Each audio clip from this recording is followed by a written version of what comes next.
Shame I made you some content. Clap with me. 3, 2, 1, clapping. God, I barely got that. Like, what are they just going to expect me to know which accent of the song I'm supposed to clap on? 3, 2, 1, clap, Jamie. I don't know. I can't even, like, I don't even know what I would expect of myself. Yeah, you just keep singing. And then I'll figure it out. Yeah. Speaking of things I wouldn't expect of myself, and this is one hell of a cold open. Hey, everyone. I applied for an Abercrombie & Fitch job. Oh. Are you going to be one of those guys that stands shirtless outside of the store wearing the jeans? I think you can pull that off. No, maybe. No. Smell me. Smell me. It's a coordinator and a photo retoucher. And I was like, that... The photos have already been touched. You must touch them again. Wow, that's actually a really good point. The greasy fingers sliding down the photos at the shop, and you have to clean that. That's what the job description actually means. I thought it was something in my line of expertise, but no. No, it's a photo. It's an in-store photo cleaner. Despite the fact that it says it's a remote job, it's a whatever. Your replacement at Big Bus, who's still there, posted a picture of just the exact same thing. Well, yes, that too, but the exact same Big Bus as always. But it's just like her and some coworkers, like feet in a hallway. Like they're standing there discussing, important things such as what wine are we going to drink today? And I looked and I could just immediately tell that one of the shoes, like who they were. Yeah. Like one of the salesmen. And I just messaged her being like, I'm upset that I know those are so-and-so's shoes. And then she's like, actually, it's the new videographer. And the fact that she said new videographer just means they've already gone through a fourth or fifth guy since me. So, Does she know that she's about to become, like, I don't know, the longest running employee of Big Yeah. I was going to say, like, even, like, vice president or something, because, like, people just don't stay there because they show up and they go, quit. Yeah, you get the job. You get the big office now. Yeah. Oh my God, our offices were pretty big. Yeah, they were decent. Like considering we just had to like. They're bigger. They were bigger than the rooms we're currently sitting in. I think so. Yeah. Definitely yours anyway. They're close. Yeah. This one I think is wider. Maybe it's wider, but it's shallower. But.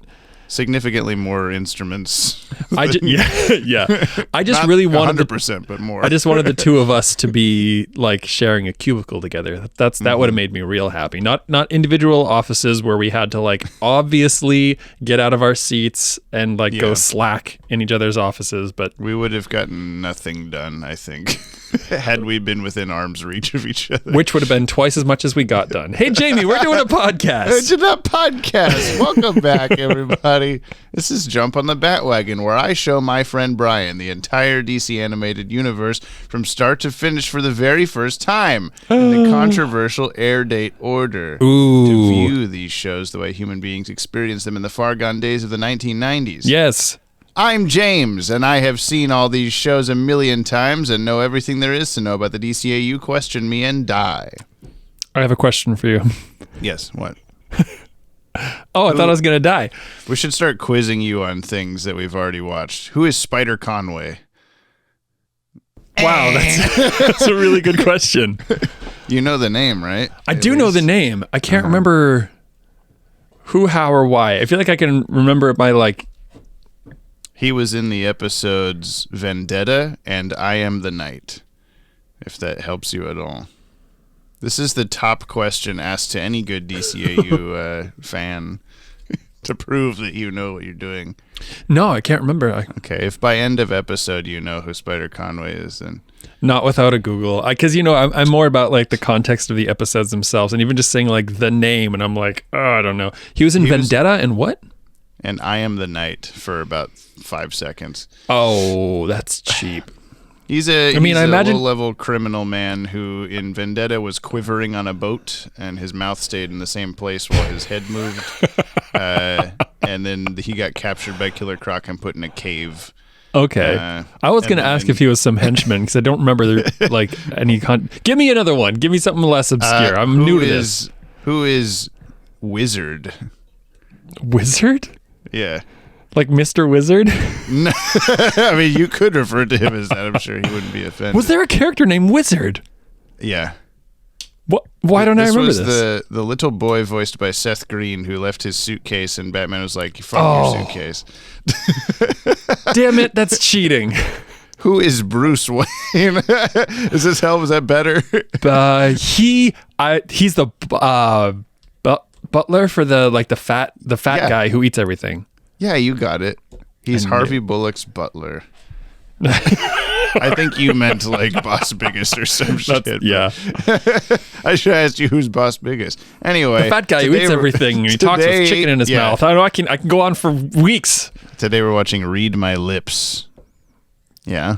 George Bush Sr. But not my lips though. My lips are a little out of shape. I've been putting on chapstick quite often lately. Oh my god, I want to do that. I know. This is the kind of chapstick I'm applying it live on the show. This is it has whatever that is in it that makes when you put it, you got like the shampoo where you put it in and it's like, whoa, bazinga, my head's cold. It's spicy. Like menthol? Yeah, it's got that in it. And peppermint is what this one says. At least. I don't know why it's different. Anyway, it makes my lips cold. Okay? Okay. Today's episode is the 64th produced episode and the 59th to air. Read My Lips. Your prediction last time was something. I think it was probably a George Bush related. Yes, it was. No new taxes. I'm so lame and old. I got the reference at least, so good for you, darling. I cannot remember the political context of this, but I know it was a thing. I heard the quote, like I have the quote in my head, but I don't remember the context either. Okay, neat. I think it was like he was like saying there's gonna be a bunch of new taxes, and then all the like Democrats were like, yay, and the Republicans were like, no, and then he's like, hey, guess what? I lied, and the Republicans were like, yay, and the Democrats were like, no. And then he said, Read My Lips, originally aired Monday, May 10th, 1993. I don't know how to do on George Fox Bush Kids. And then you were in the crowd like, nope. It was actually just Fox. It aired like right before in living color, Mr. Bush. Mr. President. They called him Mr. Bush, you see. He wasn't considered the president. The teleplay is by Joe R. Lansdale, who so far his only credit on the show is he did the teleplay for Perchance to Dream. The one about Kid Wiz. Yeah, Kid Wiz. Wizard the Mr. Kid Wiz. The story is by Alan Burnett and Michael Reeves. Alan Burnett being like the main like story supervisor dude, and Michael Reeves did the story for Pretty Poison, Feet of Clay, Perchance to Dream, Twiger, and was the writer on Vendetta and I Am the Night. I feel like we had him pretty recently. I Am the Night, I guess. Yeah, I guess that's the most recent one. Music by Shirley Walker and animation by Tokyo Movie Shinsha. Fear of Victory, Two-Face Part 1, Feet of Clay Part 2, Harley and Ivy, and The Demon's Quest Parts 1 through 2. Both. Both quests. So, yeah. I never know how to transition out of this part. I have I've an told idea. You all the stuff, and you got to say a funny thing now. Oh, okay. You're on the Hold spot. on. Yeah. What is red and bad for your teeth? Chewing book. A brick. Okay, let's go. That's you. That's your name. Yeah. Okay. All right. I gotta see the boss. He's sleeping. He said he's not to be disturbed. Hey, man, it's important. Batman's on our case. I see. I'll see what I can do.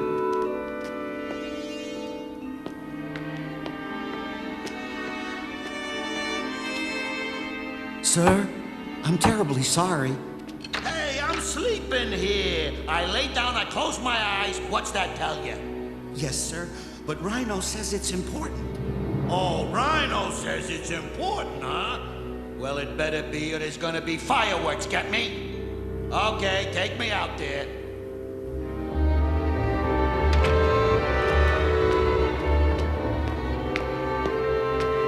This better be good, yous mugs.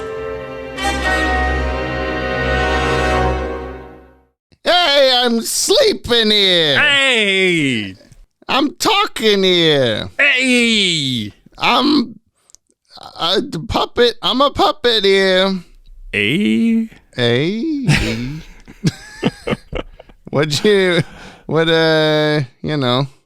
Ventriloquist. You were very shocked that it was a dummy, not a small man. I was, yeah, I don't know that I saw that one coming. You said, like, excuse me? And then it cuts to Batman doing the same kind of face you were making. You're like, what the fuck? Well, I just didn't know. And, like, I think I asked you, Yeah. like, how metaphysical is this show? And I'm like, could it possibly be like, is this a Scooby-Doo ghost or is this like a ghost kind of thing? Yeah, like whether he's possessed or something. And I don't feel like it answers it super well, answers the question if it's like actually the Muppet or if it's the man or the Muppet. the man or the Muppet. You can we can speculate. You want to tell me what happens in Read My Lips? Yeah, I do. There's some crimes going on, and Batman's like, "Hey, how's the crimes going on?" And then he like zooms in on a TV and says, "Tattoos! Oh, it's a rhino tattoo. These bad guys who were doing all the crimes have got to be a rhino dude." And Batman's Better like, check the tattoo database. Yeah. And then Criminal tattoo database. Batman goes to tattoo New database. channel name. Yeah. The TDB. Let's see. Batman follows the Rhino and he's like, "Hey, you're doing the thing." And he's like, "I'm not doing the thing." And then he follows Rhino back to the base, the Bat Operation base. And it's oh God, look, it's a ventriloquist with a, don't you yawn at me. I didn't. It's a ventriloquist. He's got a puppet, but then he's like, "I'm not a puppet, I'm a real man." And then I'm a real boy. Batman's like, "Oh God!" And then he like later is like, "I'm gonna go into the puppet room," and he goes in there, and the puppet's just a puppet.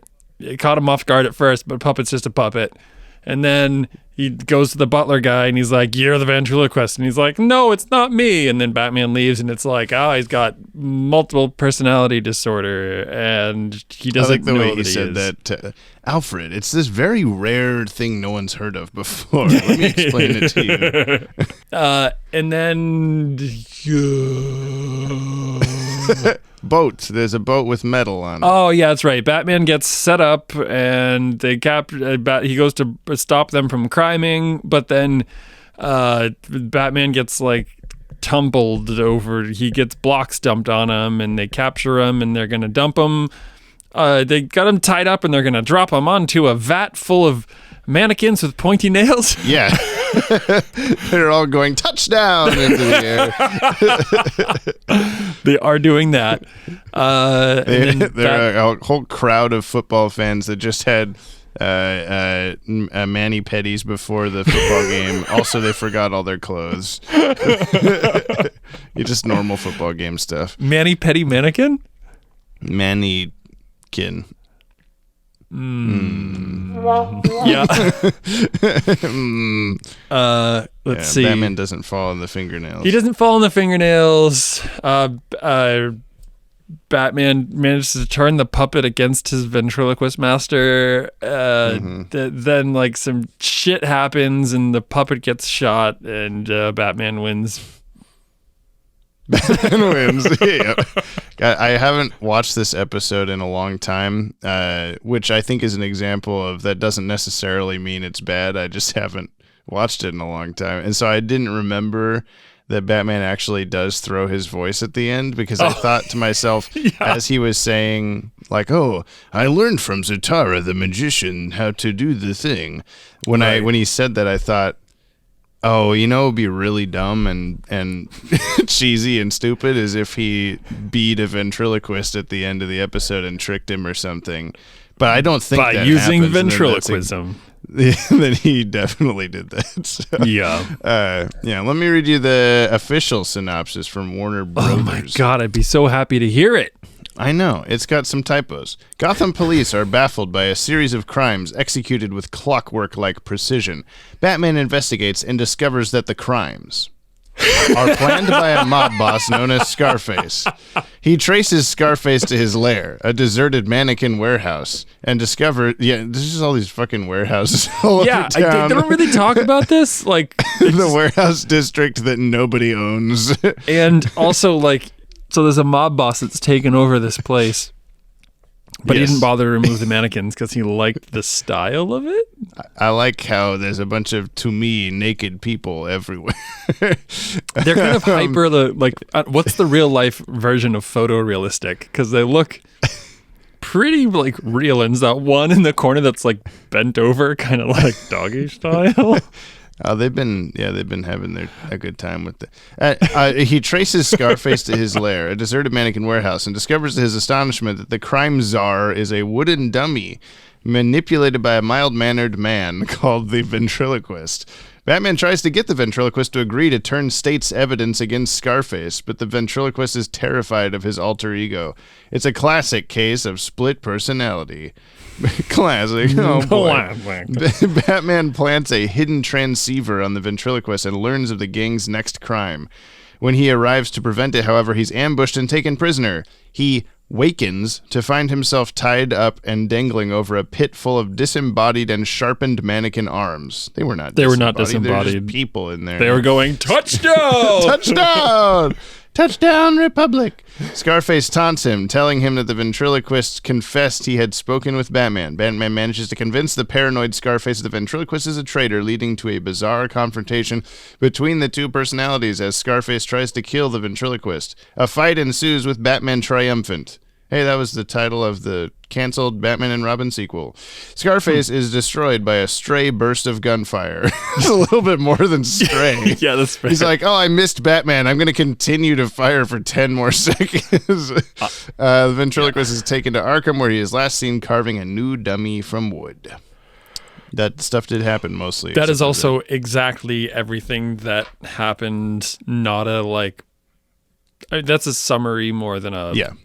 I noticed there's a we'll find this out soon. There's quite the abrupt shift from this long running tradition here of like, let me tell you everything that happens in the episode, to just like a sentence or two just that sets up the plot but doesn't tell you like how it ends. That'll wise. Just happen like, I don't know, half a dozen episodes from now. And I saw that as I was copying this synopsis over, and I was like, oh, fuck yeah. Like, we finally get to, because for a long time I've been deciding, like, at the start of the podcast, I thought like, oh, would it be good to read these to Brian beforehand? Because I was thinking of the ones for like Justice League or whatever, where it'll be like, an evil man is trying to do a thing, but can the Justice League stop him in time? And just like see what you think's going to happen. Yeah. But if I did that with these, like, and then Tigress did everything that he does, and so you're like, oh, why do we have to watch the episode? Man, I wish I caught on to the title card in this one having the like half carved dummy head with the carving tool. I'm like, there's wood shavings and it's wood, but like, what the hell is it? Now I know it's like Boss Scarface's head, dummy head. It's not a block of cheese. It's not some tasty cheese slices. Tasty cheese block? The title card came up and your face just scrunched into this, like, what am I looking at? I feel like there was a lot of that in this episode. Yeah. Yeah, that and just the reveal of him at all and stuff. Yeah. Yeah. I think this character fits pretty well into the troubled or like mentally troubled Batman villain archetype but it is kind of out of left field that you don't expect, like in a good way, I think, that you don't expect it to be act like a puppet. Yeah, and then no. it just is a puppet. I had zero clue. Yeah, I said it's a new villain last time, and you're like, oh man, because I think you might have expected like the Sewer King or Boss Biggest or some bullshit like that, but then or the Spider Clock King. Conroy. What did you think of this though? Like, what is this, a good episode? It's a Medium episode. It's a little silly, but it's a Yeah. good episode. Yeah, I don't think it's a great episode, but I like, it doesn't seem like there's a lot of filler in it. Yeah, you popped it in, you saw that it had commentary, and you're like, oh, it's gonna be a good one. It's gonna be a good one. I don't know if I've listened. I must have listened to the commentary at some point, but I can't remember like why they would have chosen this episode. Like, oh, we can only do so many. This is one we're gonna do. Mm-hmm. Maybe just introducing a new sympathetic-ish villain or something. I don't know, but I don't think it has the same like resonance as like a Mr. Freeze or whatever. I'm sorry, are you talking about Mr. Freeze? Mr. Freeze. The Snapchat I sent you yesterday. That was pretty awesome. Of Aaron screaming into a can. And it was like, say Mr. Freeze, say Mr. Freeze. Yeah, what did you say it sounded like? This like La Cucaracha. Oh no, Will said it sounded like La Cucaracha. And I was like, what? And I listened back and he just goes like, ga, ga, ga, ga. Gah! Or something. And I was like, oh yeah, it totally does. I'll pretend like he was singing that. Good job, son. Yeah. So wait a minute. Going back, is this guy, is Scarface a repeat villain? What do you mean? Like comes back? Does he come back? Yeah. The- What else can you do with him? I mean, like, to be fair, like One Punch Man is one of my favorite animes, and it's about a guy Right. who kills every enemy with one punch, and they managed to keep that like valid and relevant and like not boring. So like these guys, they can probably do it, but I'm also at this moment having a hard time imagining how like he shows up again, Batman just like swoops down, rips the puppet off his hand, sets it on Right. fire, and is like, go back to Arkham, dude. Yeah, we've done this. Please don't. Yeah. And Well, I like think everybody that- knows that like he's a crazy dude with a puppet. Like, is he just gonna do away with the puppet thing?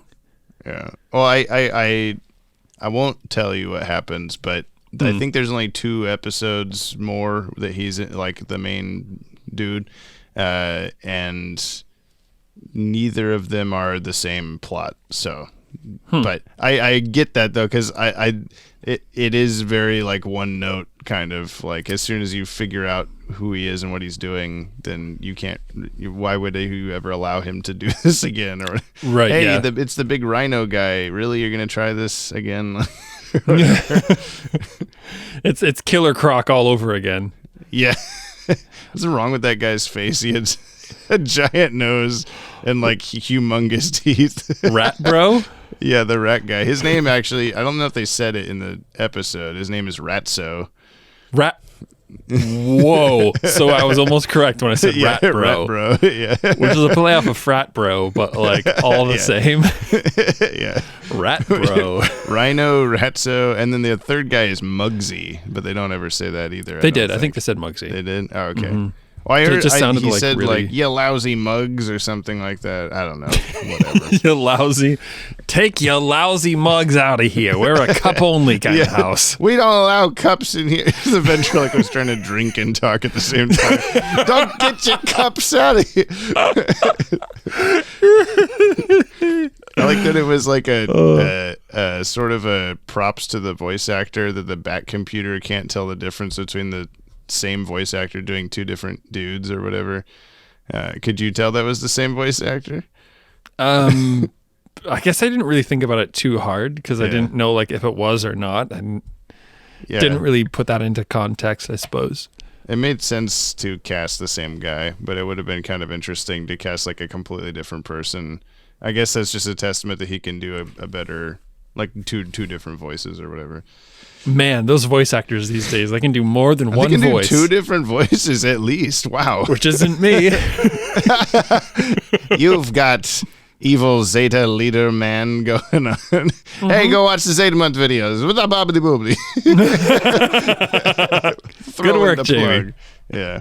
Oh, I should mention, anyone that's noticed that we posted last episode on the day of the announcement of Kevin Conroy's passing. Yeah. And I wanted to mention that I will talk about that some, like I'm sure we'll talk about it in this episode, but I think we're going to save it for like post mail or like at least later, because it's a very tough subject right now, and it's hit a lot of people really hard, and I kind of want this to be like an escape from it. I think everybody's been saying what they need to be saying to get through it, and all of us here at the database have been grieving in our own ways, and I don't necessarily want to like spend a bunch of time on it during the silly part of the podcast. So I want to remain silly, goofy guys. So we are your levity for the moment.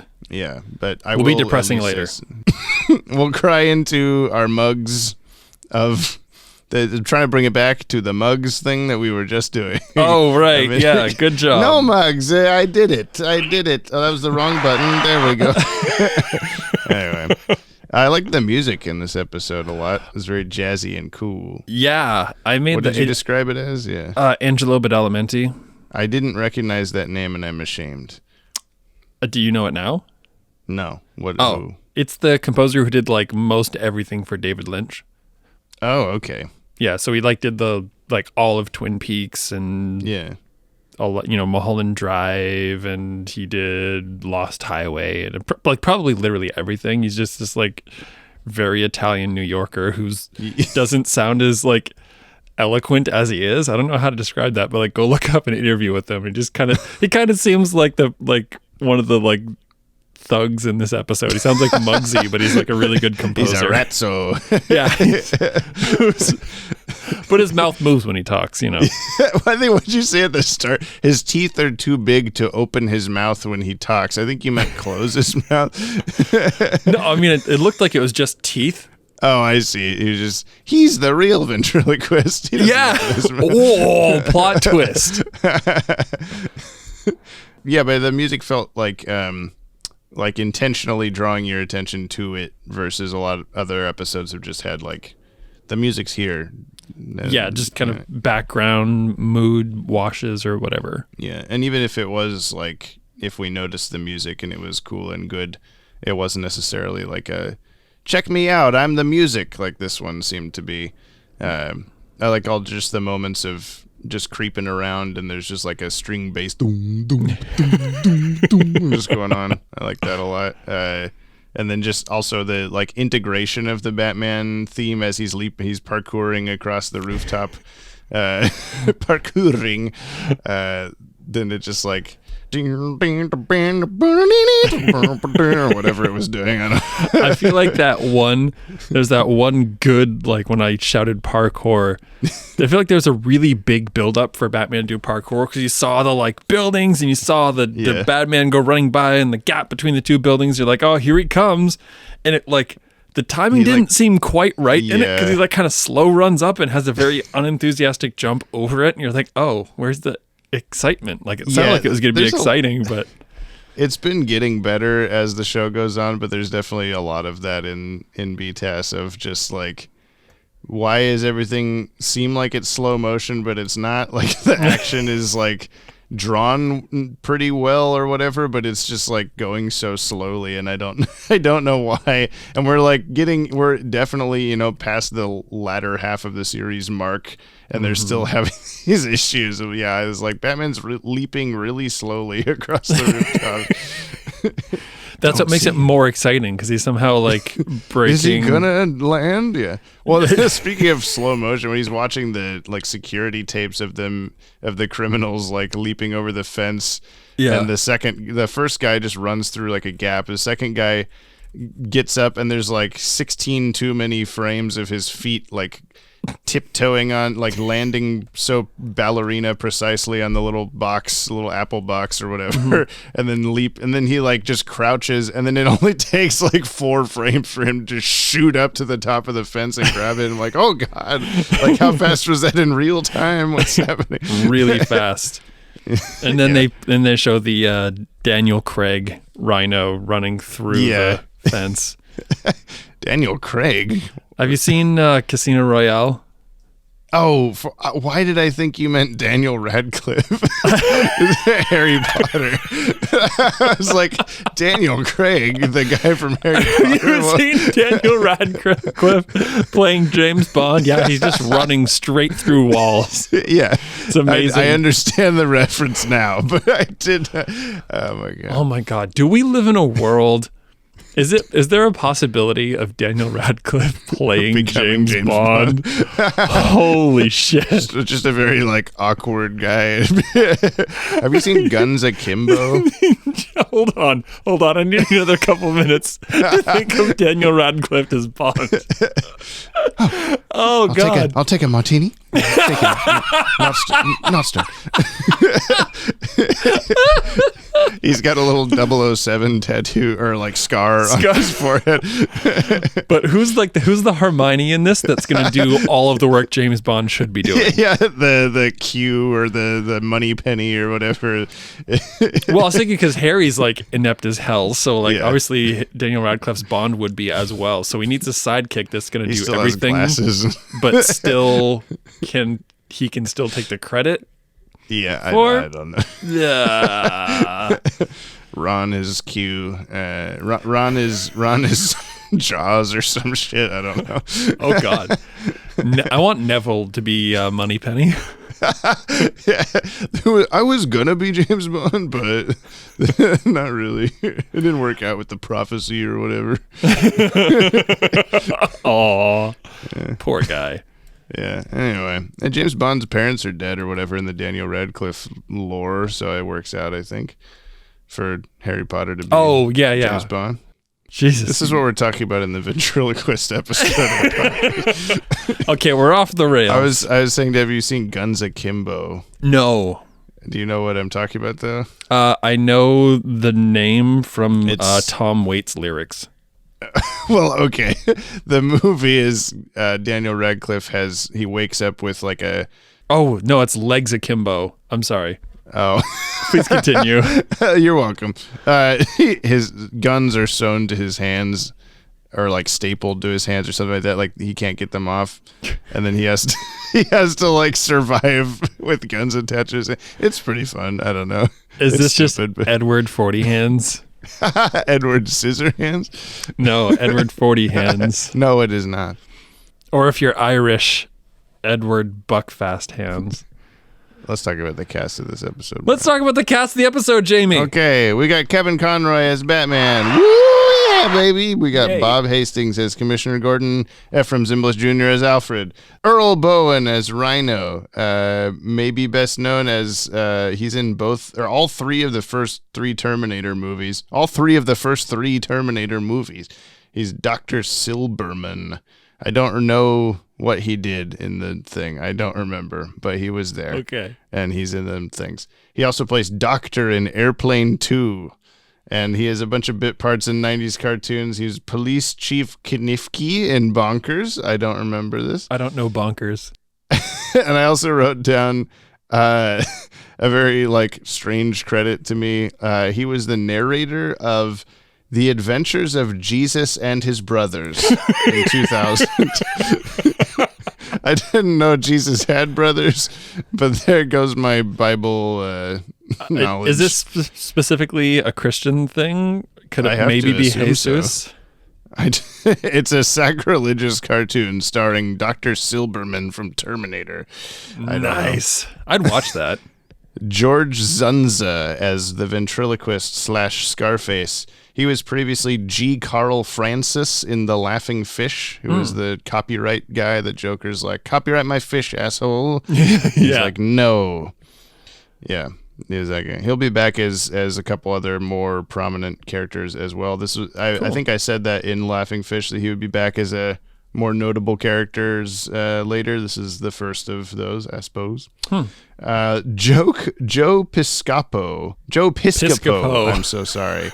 As manager. I don't know why the fuck Joe Piscopo is it. Well, I know who Joe Piscopo is. I just read his fucking name wrong. Okay, leave me alone. No. He was an SNL cast member 1980 to 84. He's in a couple episodes of Law and Order, a Star Trek appearance, not much else. He was manager? Yeah, I don't know who manager is. I don't know who that is. I can't. Who in this episode? Oh, maybe the guy in the start at the boxing thing? Oh my God, what a cameo. Yeah. I think he was also Muggsy maybe, but I'm not totally sure. Okay. I didn't know that he has hosted Piscopo in the Morning as a conservative radio talk show since 2014. And he campaigned for Donald Trump in 2016. Oh. So that's cool. Yay, Joe Piscopo. I think we can go back to calling him Piscopo. Piscopo, baby. The name's Joe Piscopo. You listen to Piscopo in the morning? I don't know why the fuck he's in this, but he is. That's pretty random. Yeah, and Neil Ross as Ratso.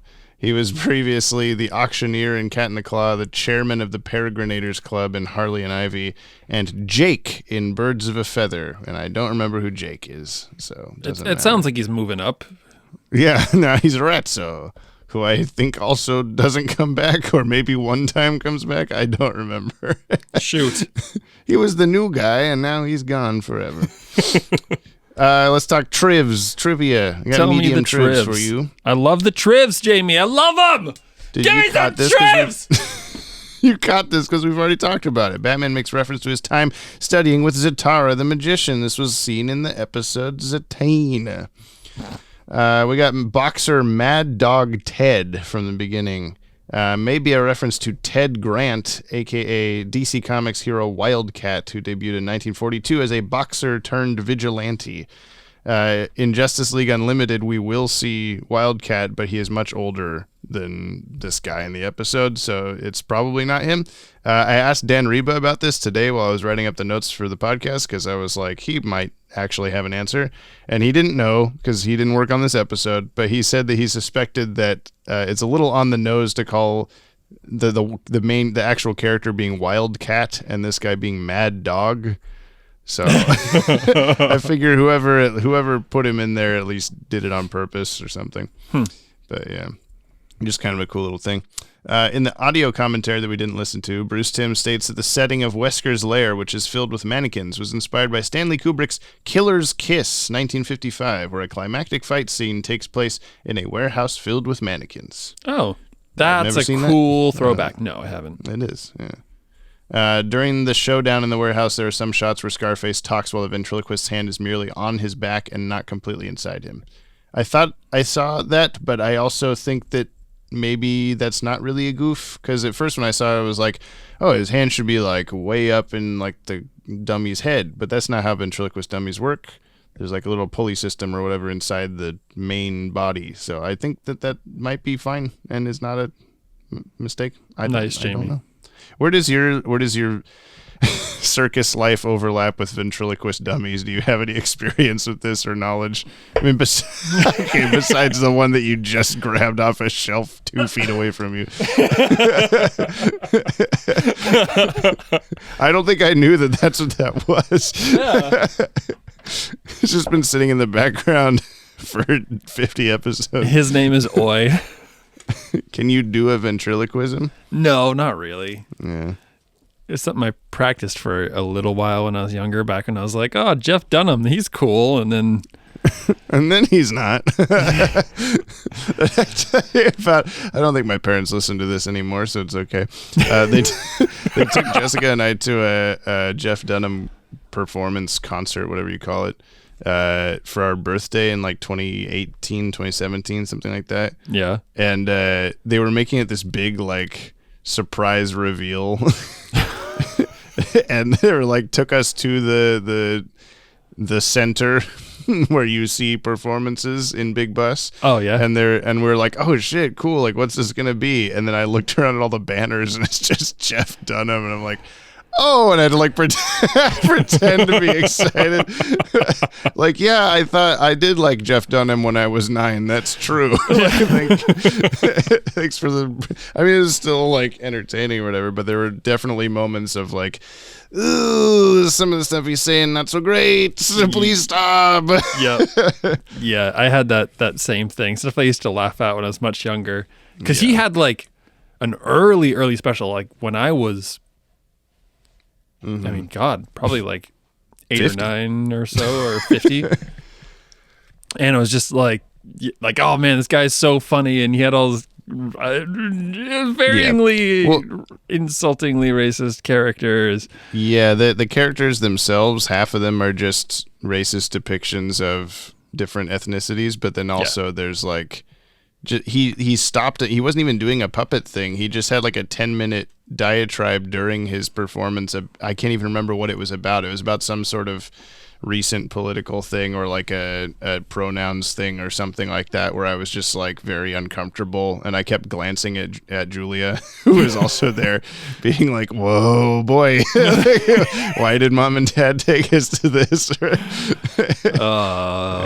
Yeah, some things don't age well, and Jeff Dunham's humor is one of them. I thought the time I had seen him previously was at a Boy Scout event. There was something called like, it wasn't Jamboree. That's the like nationwide one. It was something else. Scout Rageous or some shit like that, I think. I can't remember. He performed like a kid version of his show, so it was like a different puppets, like a turtle and a like more kid friendly things or whatever. But I remember the turtle. Oh, okay. And it talked like slow motion. Yeah. Maybe the show I saw when I was a kid was a kid show. I don't know. It might have been, yeah. But I wonder how much of that even was like not okay. Anyway, let's get the fuck off Jeff Dunham. I knew we would talk about Jeff Dunham in the ventriloquist episode, but there was no way to get away from it. Unlike most villains in BTAS, the ventriloquist was a relatively recent addition to the Batman mythos at the time of this episode, having first debuted only 5 years earlier in 1988's Detective Comics number 583. Scarface acted as the vessel for Arnold Wesker's bottled up rage and trauma after a truck carrying display dummies rolled and killed his parents. That's his origin. We don't know if that applies to this version. But wow. I think it's supposed to be like like he's in the car too or whatever, and the accident happens and he's like just surrounded by ventriloquist dummies. That's like, gotta be one of the worst ways to go. Yeah, buried by ventriloquist dummies. Sorry to anyone who's listening whose parents may have been killed by ventriloquist dummies. It is possible the character was incorporated partially due to the mental disorder aspect of the character because of BTAS's penchant for exploring traumatic and sympathetic sides to its villains, and partially due to Scarface's visual aesthetic as a 40s mobster matching the look of the series. Though it doesn't happen here, possibly to help sell the illusion, in Scarface's comic book appearances, including those tied to the DCAU, any dialogue from the puppet replaces all B's with G's, a common strategy employed by ventriloquists to mimic consonants without moving their mouth too much. For example, he goes Batman, Gatman. We don't get that in the episode, though. I thought that was interesting that they don't do that, but I guess it would give away immediately that guy's not real or whatever. Yeah. So, I mean, that's cool to implement it in the comic. Yeah. Supposedly, DC wanted the ventriloquist to be a rather poor ventriloquist, mangling his pronunciations when speaking as Scarface. Paul Dini felt it would hamper the voice actor's performance and talk them out of it. I don't know what they would have been purposely stumbling on or whatever, but yeah, that definitely would have taken away from the character, I think. Well, yeah, because you only get the one reveal, right? Yeah. Well, yeah, all the lead up by both of those things would cause that lead up to be like a giveaway immediately. But then I think the fact that he's like so fucking good at it, but he's just this bumbling like, oh God, Mr. Scarface, please no, the whole time is just so like, what's the lie? What's really happening here or whatever? Because you were talking about like, is that it's not fully really explored or explained whether the dummy Scarface is like sentient or if like possessed by a spirit or something, or if like it really is all just in his head or something, I don't know. Yeah, it would have been cooler for them to unpack that a bit more, because it is kind of like, and maybe they left it a little uncertain because, because they wanted that ability to delve into it further later. But I kind of wanted more. What do you think? I think this guy has this. I mean, I don't think there is an answer to that, but I do like the implication. I'd say that the guy has the strangest case of multiple personality disorder ever. Mm-hmm. That sounds about right. He's switching back and forth like in real time. Yeah. Or like I like the moments also where he's like, Scarface will get up in his face and shout something, and his mouth, like the ventriloquist's mouth, is just like open the whole time. Yeah. And they never make sound at the same time as each other, I think on purpose, but just his mouth being wide open like that, and you don't see his like tongue moving around or anything. You don't see anything happening. So he's like really fucking good at what he does, I guess. Really good.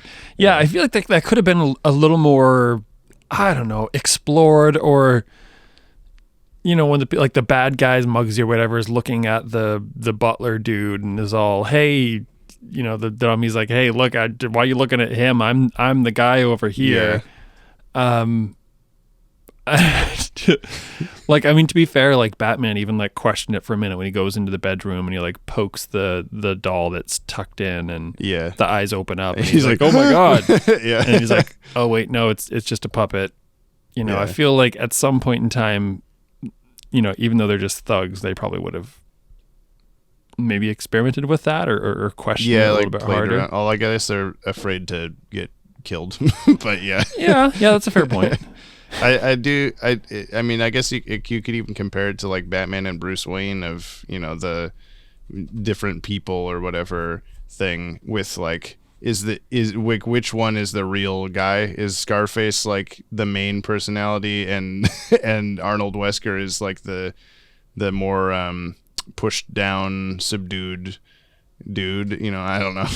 I guess he walks around by himself all the time though when he's not in the same room. So yeah, you have to assume that. So Arnold, hey Arnold, you'd have to assume that Arnold is the main personality, I think. Yeah, I guess. The name Scarface is likely most recognizable from the 1983 film of the same name starring Al Pacino. What? The name of the character Al is Pacino? Al Pacino. Al Piscopo is the name of the character, is possibly more a reference to the 1932 film, of which the 80s version is a remake, which I did not know that. What? Yeah, which starred Paul Mooney, whose outfit in the film is very similar to that of the puppet here. Why do I know Paul Mooney? I don't know. I thought I did too, and his face looks a little familiar, but I looked at his credits and I didn't recognize like anything because it's all like 30s and 40s movies. The Mooney Suzuki?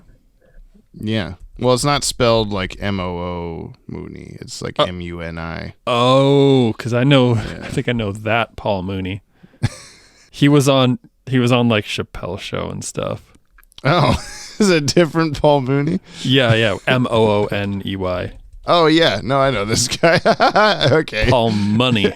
You're talking about Paul Money. Anyway. Scarface, also the nickname of infamous gangster Al Capone. The 1932 film is loosely based on his life. This was also just a little thing that I wrote down. The film, the 1932 film also featured Boris Karloff. Do you know who that is? Mm-mm.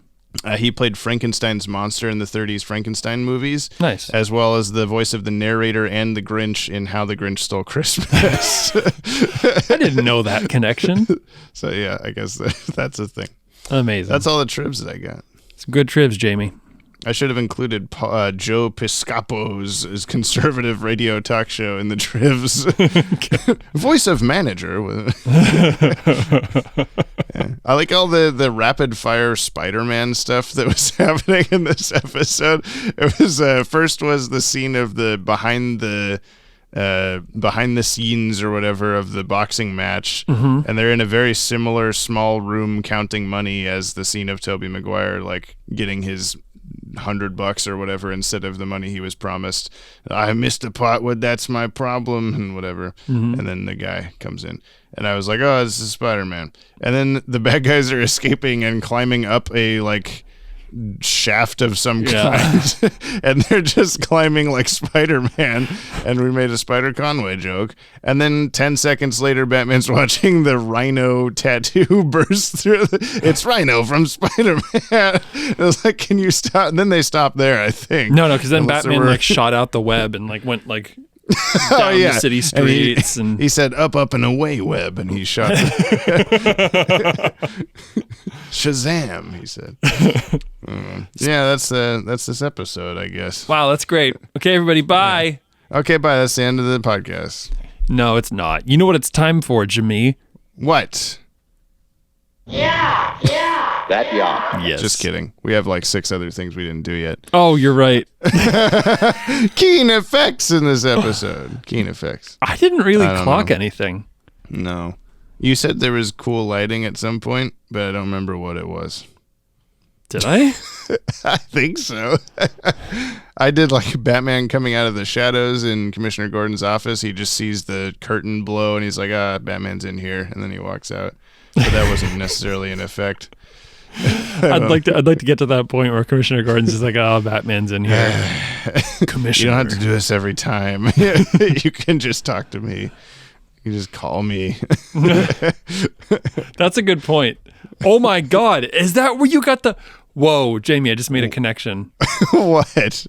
You know how you like every single time we end a phone call or a Zoom call, you like hang up in the middle of things?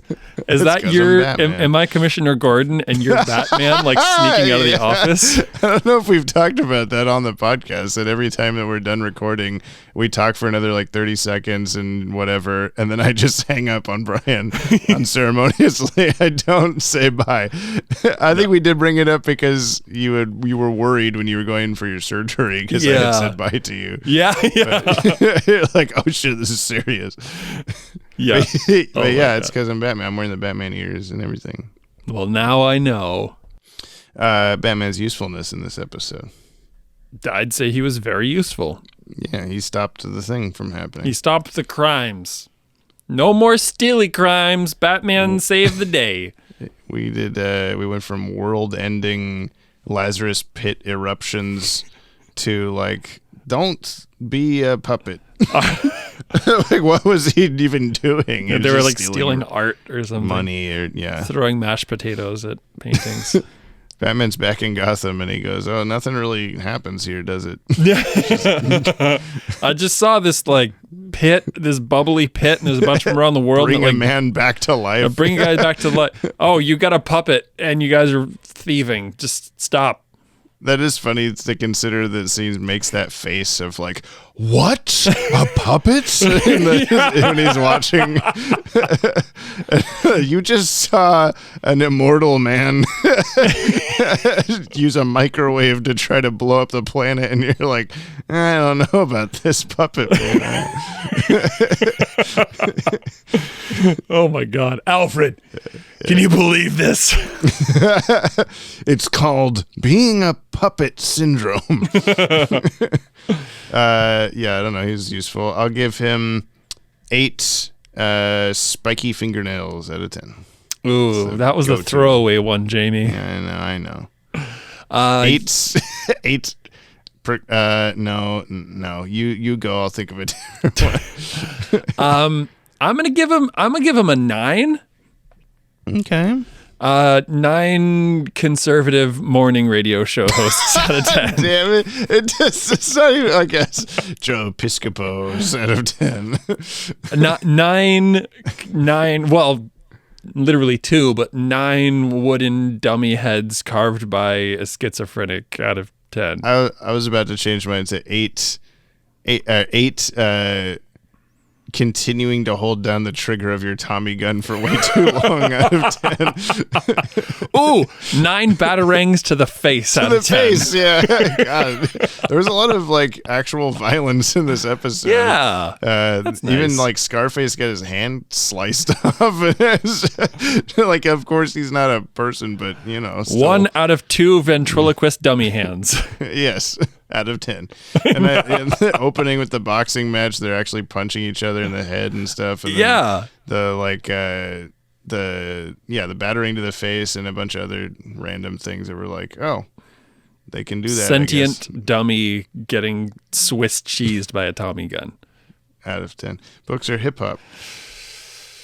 Jazz. Smooth Jazz. So this episode was jazz. Is that a third option now?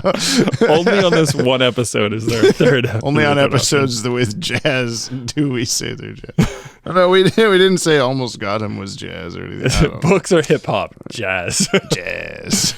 I refuse to answer. Is it a book about jazz? Is it a hip hop song with jazz some sheet music? Ooh, jazz sheet music. Whoa. That's a book. That's somewhere in between. My God. And then we put this on the top 10, Brian? No. No, it's good. Do you? But no, I don't. Does Dylan? Does Dylan? Write in. Anyone else but Dylan? Tell us if Dylan puts this on the top 10. We will. Well, you're all Dylan. We will put it on the top 10 list if y'all say it's on Dylan's top 10. I don't think that's how it works. Okay. That yacht. Maybe we will. One small I will. extra I have yacht. the power. Put it up. We dropped I almost started singing. Oh, yeah, those. Into the comment box first! There sure was a lot. Now Jamie's mad. Too bad we're all. At least I am. Just Dylan Paul. Here's the mail, it never fails. Wow, maybe we should Here's get the Kimmy to yap. do an instrumental. Oh, I guess I do have the instrumental track. We'll just get you to sing. No. Yes. Or what if we put Kimmy's vocals over the previous? It's too long to do it now because I added that little intro, but I did like when we were just pressing it, it would go, wee. Like Kimmy on a roller coaster. I mean, I like that, but whatever. You can also use it to, like, if your dogs are biting something they're not supposed to be, and she goes, wee, drop. And then you makes them stop doing it. Right? Yes, if you say we drop, dogs everywhere will stop doing what they're Everywhere. doing. If you're listening to the podcast while a dog's in the room, Wait, Rose better dog. get out of here. Oh, I woke up the rose. Now, some folks still emailed the Bat-Wagon, or no, the wrong one, podcast at watchtowerdatabase.com. But it's not like wrong, but I would request that you now email batwagonpod@gmail.com. Jesus Christ. Speak right now. But okay. Rosie wouldn't take the pencil. I couldn't we drop. Oh man. That's okay.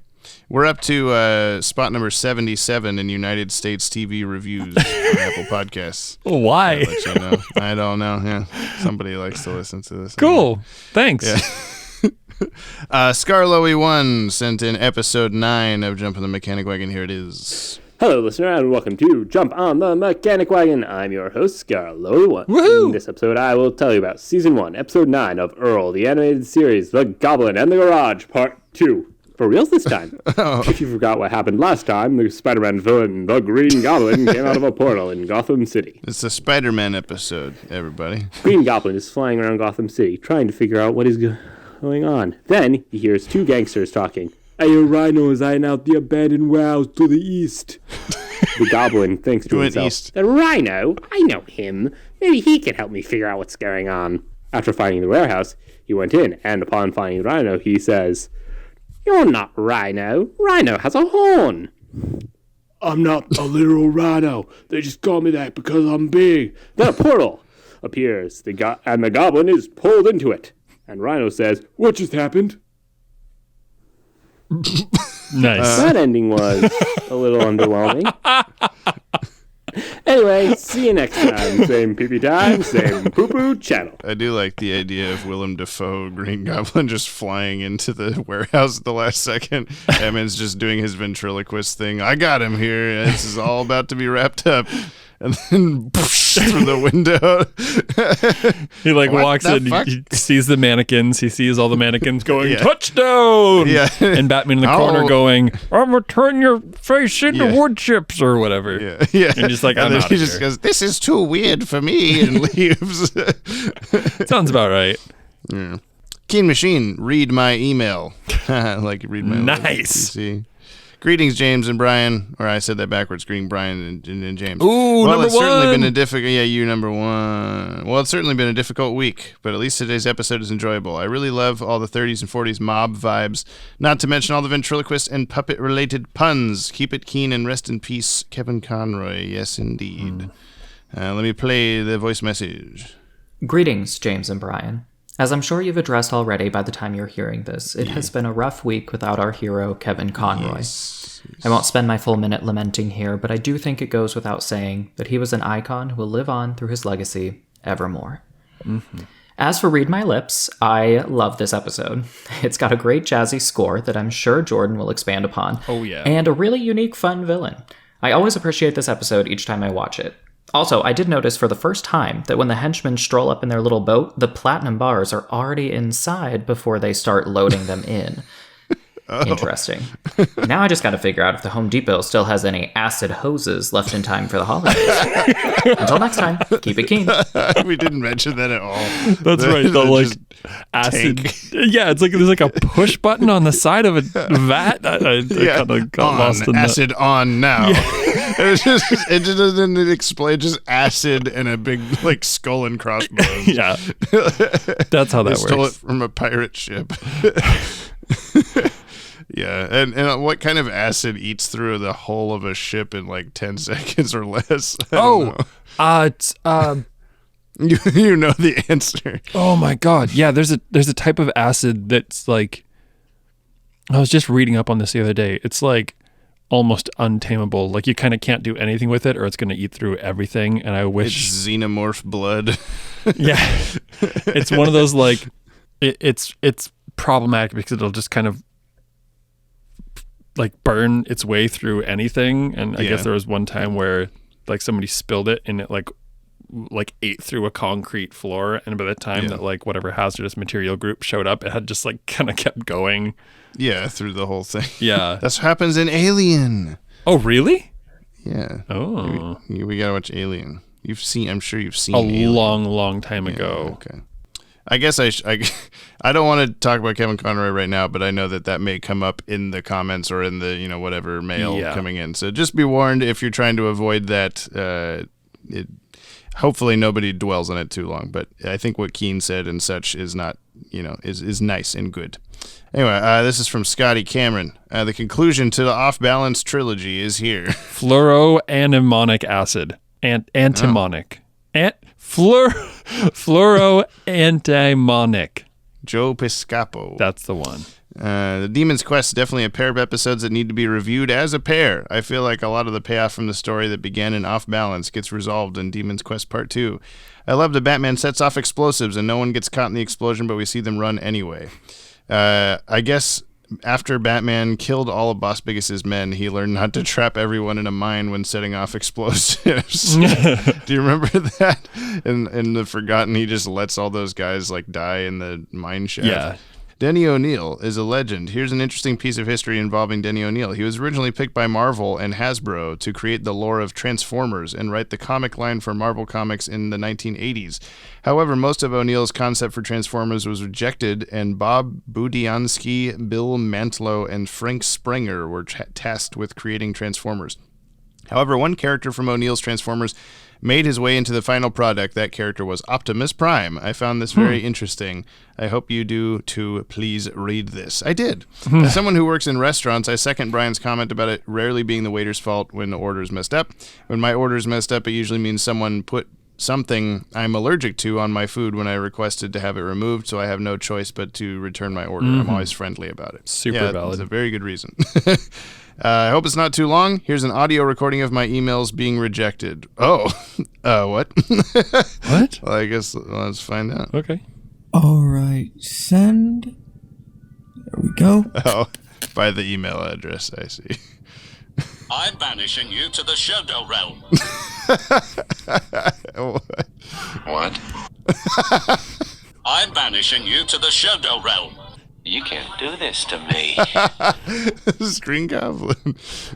You know how much I sacrificed? This is a soundboard he's got going or something. I'll mention right now, we created a new email address for the podcast For some reason, only Keen Machine's emails are not coming through. It's probably not true. There's probably one or two others that are having the same problem. They're just not reporting it to us. But Bravo. You've caused me great distress. You damn it. bat. It's the Sewer King. Yes, you have.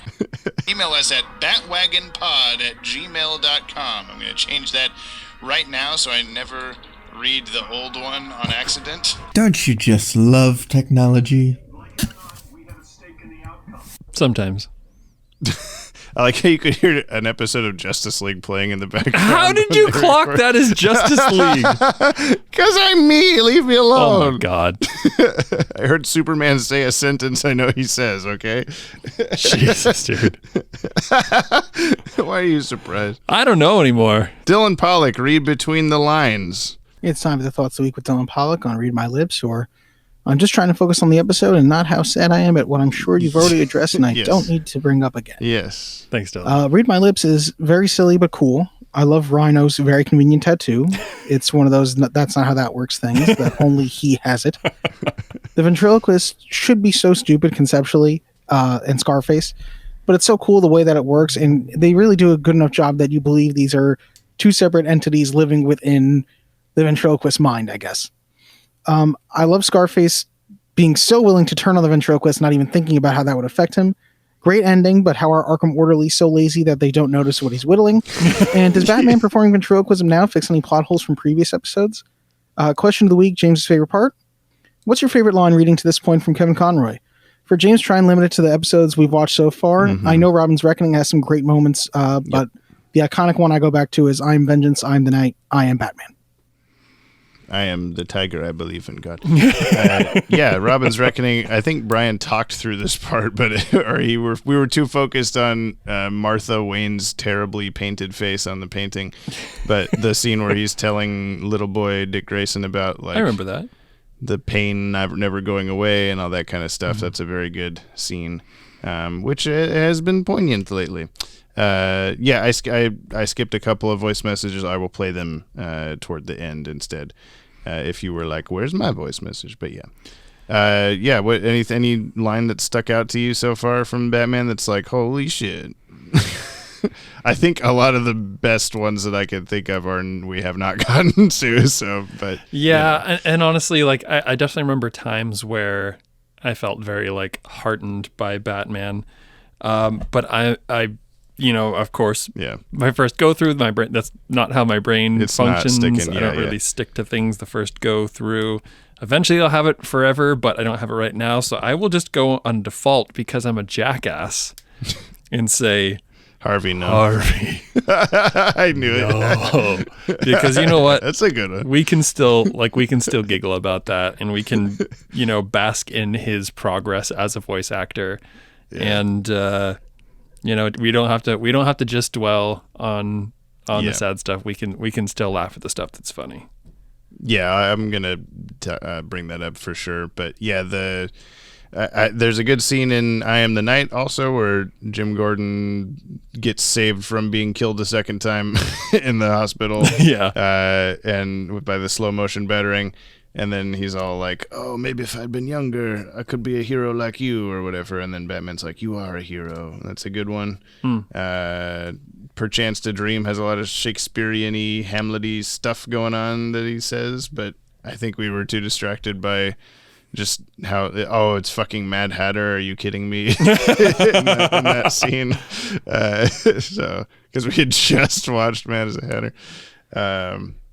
Lots of good stuff all over the place. Let's look at comments on last episode, which was The Demon's Quest Part 2, or Talia's Walking Barefoot in the Hot, Hot Snow. I had so many options for that one that were all good. I still have them listed out. Where are Batman's pockets? Batman's got a cheek pouch. Batman and his secret cheek pouch.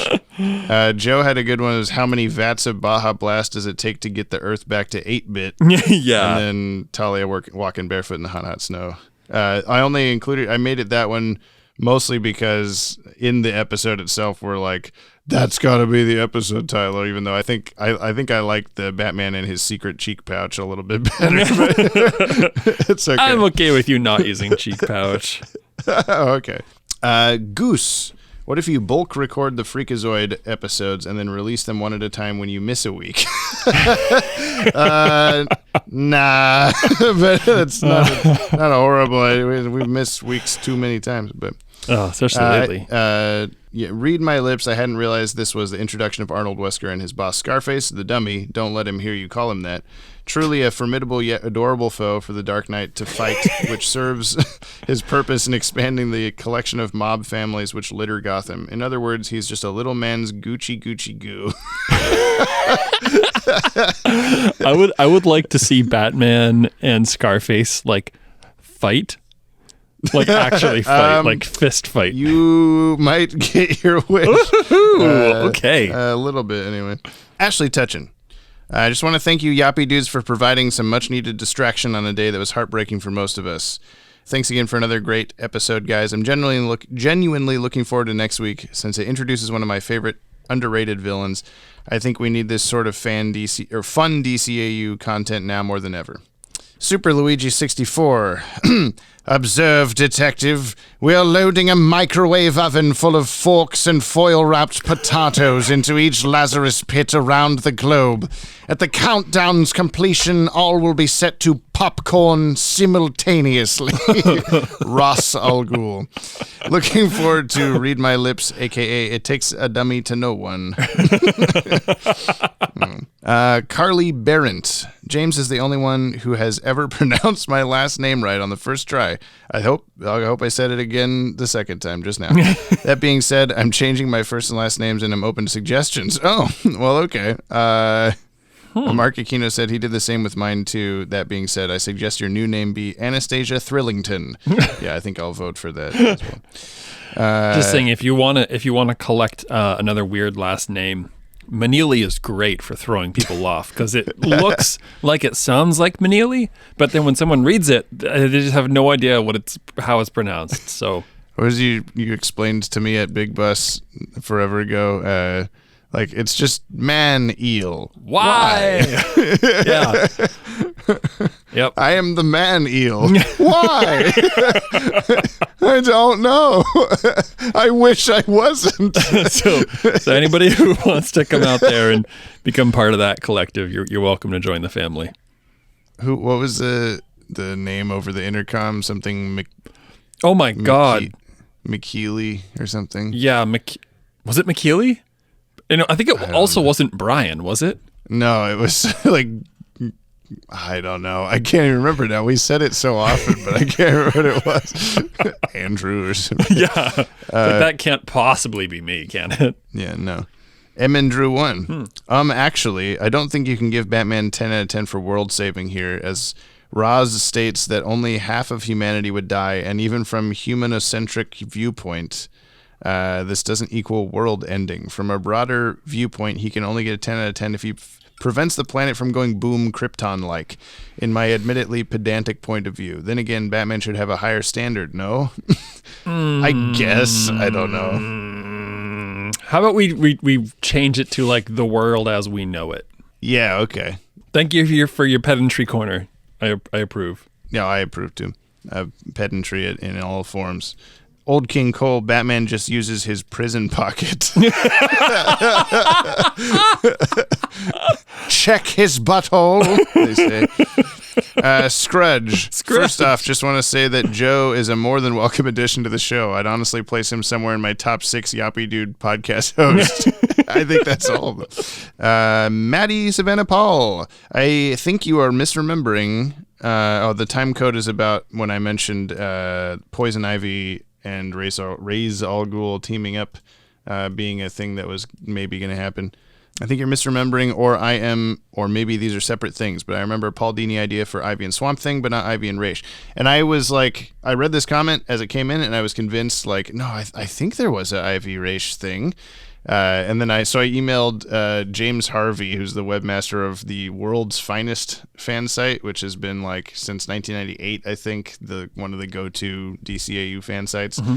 And I was like, you were plugged in back in the day, like, and now still very much. And I said, do you know what I'm talking about? And he's like, oh yeah, here's the tweet. And it was just a tweet that he's just found immediately from 2019 of Paul Dini. Someone had said, I always thought there should be a team up of Pamela Isley and Ra's al Ghul, or at least in the animated series that would be written by Paul Dini. And he had said back, actually, it was on my to-do list. The early replacement of the new Batman Superman Adventures by Batman Beyond torpedoed that, maybe someday in some other medium. So yeah, he just didn't get the time. There wasn't any more availability or whatever. So I'm right. Okay. There was a Swamp Thing too, though. I do believe we addressed at the beginning of the episode the question you and I. Oh yeah. Sorry.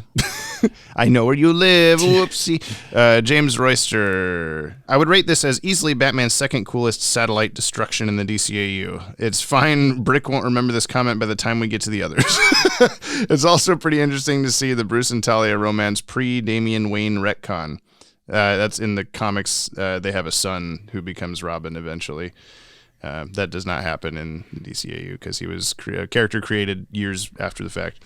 After that, there were and still are a lot of people who felt and feel uncomfortable with their relationships, so it's interesting to see it explored in BTAS. I mean, definitely, a different time before that was a thing. That whole thing is like Talia drugged Batman and did a thing with him and then produced a son. The big eyes are a good answer to that. That's correct. Fucking hell.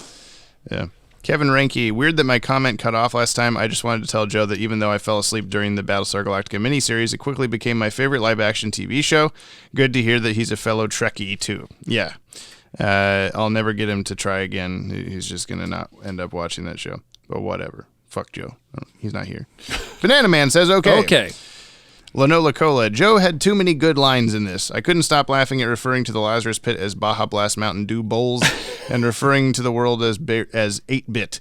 It took me a while to realize that Read My Lips was the episode featuring the ventriloquist. Jim Jam, do you think adding Scarface the puppet to the show's Rogues Gallery was an excuse for the writers to get away with gruesome demises on BTAS without harming a human? Yeah, he got shot to shit there. Mm-hmm. Do you think we'll ever see the female ventriloquist Peyton Riley in an animated series? I don't know enough about her, but you should look up DCAU Universe on DeviantArt. They do a bunch of DCAU style stuff, and they've drawn the female ventriloquist in the cartoon style, and it's cool looking. But yeah, that's an interesting idea that maybe they're like pent up frustration at BS&P, and they're like, let's shoot up the puppet, kill the puppet in the most gruesome way possible. I don't know. Wency 209. What? A BTAS two-parter that doesn't have some random bullshit in between part 1 and part 2? What kind of trickery is this? And also welcome back Joe Mama. Mark Aquino was not first this week, but I'll read his thing anyway. What I'm about to say might be a bit unpopular among DCAU fans, but I was pretty disappointed by this upon rewatch. The Ra's al Ghul episodes. I honestly think part 1 was better written and didn't have eye-rolling moments the way this did, like Wayne Enterprises conveniently having a building in Nepal of all places, and Batman wearing a disguise over his own disguise. Also, Ra's al Ghul's plan is to put forth an obscure Olivia Wilde movie from... from 2015 called The Lazarus Effect. What, is he going to start dating Harry Styles next? And seeing how Brian is older than time itself, I'm still fully convinced he is the real Ra's al Ghul. Yep. He's got the little batarang beard, so it's canon. I will say, though, that the animation was strong overall. TMS is definitely one of the better overseas animation studios, in my opinion. That is true. The music from Harvey J. Cohen was really good, and I did get a kick out of Bruce Man and Razzie's bare-chested manly man sword fight. Also, I had to laugh at that shot at the end of shirtless Batman kissing Talia with her hair blowing in the wind as the sun rises behind them. If that's not the cover of a cheesy romance novel, I don't know what is. Yeah, very much so. Love the new Zeta Project videos. Thank you. The Julie Nathanson interview was wonderful, and Ted's Proto-Zeta video was fun too. Can't wait to see more as the month progresses. Zeta month, baby. Let's fucking go. Eat shit, Yop, you cowardly poser. What you gonna do about it? 1, 2, 3, 4. I declare Yoppie war. Whoa. That's all in his words. That's not me. Can we? But I mean, it's true, I guess. God, can other people declare Yoppie wars on our behalf? I don't know. Anywho, as always, lots of love to the #1 podcast host of this here multiverse of ours, Jamie, Bobamy, Banana, Fanafofamy, and brother Brian, Brick, Broderick, Brushy, brooding over the brainchild of Brandy and Bruce Willis during brunch at the Brigadier Broadcast Brewery on Broadway while browsing at breakneck speed and brandishing a briefcase of breadcrumbs and brisket given to him by Brazil's brightest brigade of brainiac brunettes, Brassy Broccoli, and brownies named Bradley Brillstein III, who are brimming with bratty brilliance and breathtaking braggadocio, Bohemian Rhapsody. Praise to our Lord and Savior Dylan Pollock. Love your podcast, dude. Great work. His disciples, Scarlowy, One Batgirl, Fangirl, Scotty Cameron, 1C209, to Tapper, Key Machine, Banana Man, etc., and all the awesome sauce listeners of this Yoppie community of ours who are all the best. Never forget that. 2 weeks in and Zeta Month has been going strong, and we all can't wait to see where it goes next. Hopefully I can craft a better voicemail message for you folks that isn't me pretending to be out of breath just to try and get a patented Brother Brick laugh. We'll just have to wait and see. Thank you, Mark Aquino. But first, Scarlowy 1. Do you know why they call me Scarlowy 1? It's because I'm first. Oh shit! That's the mail. If you want to, I'll say it now. If you want to reach out to us like the fire hand at the end of the Cat and the Claw Part 1. No, 2. Jesus Christ. Email batwagonpod@gmail.com. That's the new thing. Do that. Don't do the other one that we've said 1,000 times. I'm sure I'll check that just in case you're someone that's been listening through all the episodes in 2 days' time somehow, like whatever people have said that recently. I can't remember who said that exactly, but I think about that often. Like, yeah, who did that? How? Stop! Do something better. I'll keep checking that, but don't. Quick, honest aside. I mentioned that to Kimmy, and she was like, "Yeah, I couldn't do that," and I love you guys. And I love you too. I could not do that. I couldn't do it. I don't think. No, I would get. Yeah, I mean, even when I'm showing them to Jessica on car rides, I'm like, we get done with one, and we're like, okay. Yeah. Let's take a break. I mean, honestly, I'm like 5 or 6 episodes behind. I try to listen for like mail segments and like keep kind of up on it, but yeah. You live it, you know.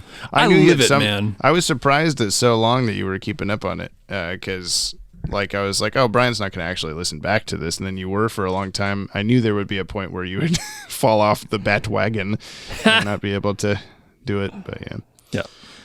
I figured we should at least address the Batman-sounding elephant in the room and talk a little bit about it. So for people who have like had enough, do not need this in your processing, whatever it is, like we're going to talk about, as you said, the Batman-sounding elephant in the room. So if you'd like to sign out here. Thank you for listening. If you want to be a part of this and have this in your processing, then by all means, stay tuned.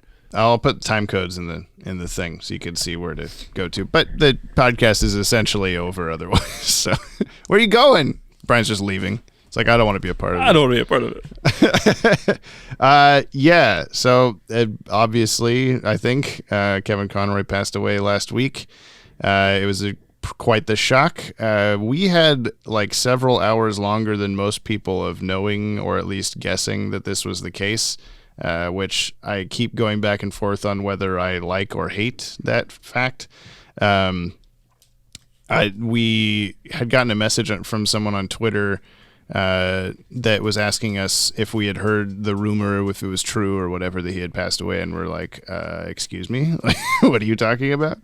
And so I'm just starting to, like Google all over the place and just search social media and stuff, and nobody's saying anything about this. So I'm like, I don't know. And this isn't the first time something like this has happened. I don't remember if it's happened with Kevin specifically. It probably has, but just stuff where like, the celebrity is dead, and then they're like, 10 minutes later, like, they aren't actually dead. Stop doing this or whatever. Mm-hmm.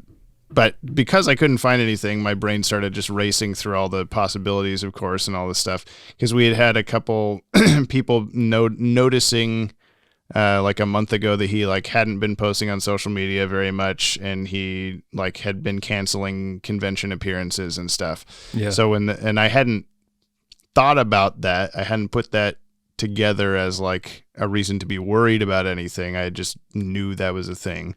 And so I was sending screenshots of these messages from the person to Ted and Maddie, just being like, what do we think of this? Like, what's going on?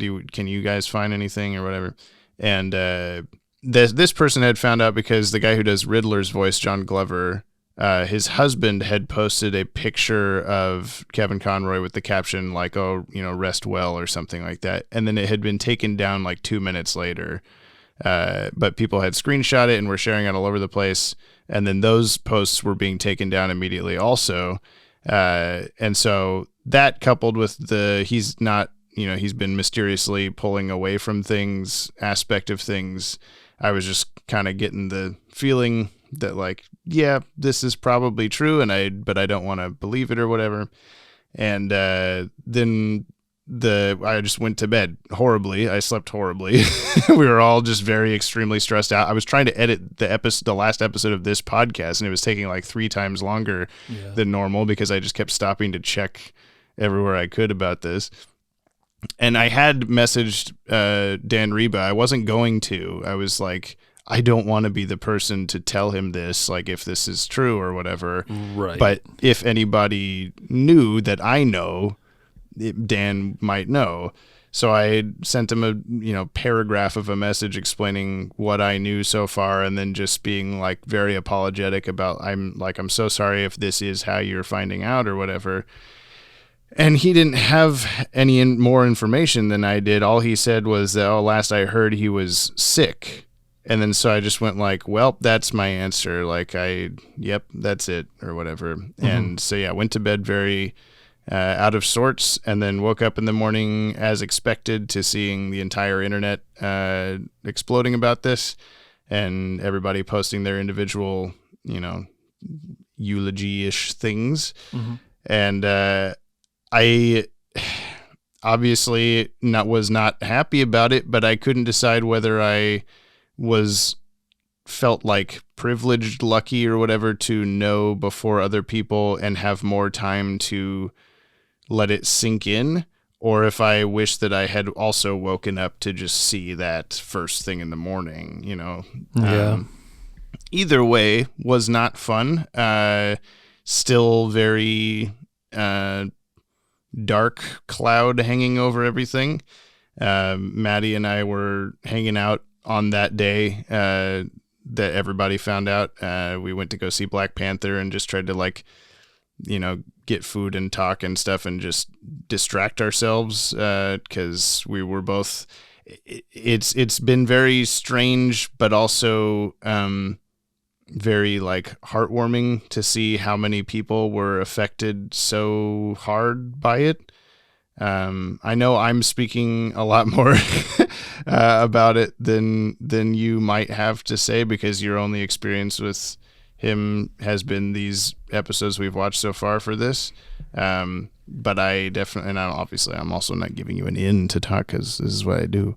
But it feels like a family member is not here anymore. Weirdly, I felt very selfish at first because I was getting upset at the fact that we've had his agent's info for a while. He's been on our list of okay, once we get all this story finale stuff done, we got to get an interview with him first thing. That's, top priority or whatever. So I keep thinking of how long it's taken to get these videos out, that if I had just worked faster, I could have beat the clock and da-da-da. And I had to keep trying to not think that way, and just accept the fact that I don't get to talk to him. I don't get to take a picture with him. I don't get to shake his hand. We never got to meet him or talk to him in any capacity, and that's just going to be how it is. It's hit a lot harder than I thought it would, I guess. I mean, I don't think you should be blaming yourself on any kind of capacity for the things you didn't get to do, because that's always, of course, when when someone dies that we love, one of the first things we start doing is blaming ourselves for this, that, and the other. Oh, I wasn't, I wasn't this good of a friend, or, the last thing I said to them was this. Yeah. Things like that. Even with pets, as both Joe and I have just recently lost animals, it's, like you find yourself,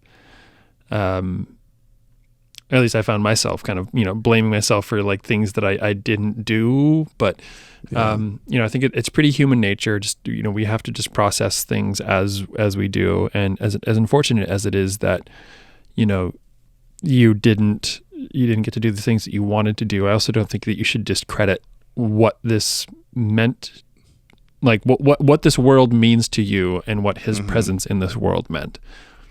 Like to I think to dismiss it also is an injustice to yourself and, this community. And of course it's hard for me to be, and I frankly won't be as ever impacted about this as you or anybody who grew up with Batman and, I'm kind of coming to idolize him and like, he is the man and he has the voice and it's, this whole great thing. I can definitely recognize his impact, but the other thing I can recognize is how good this community is.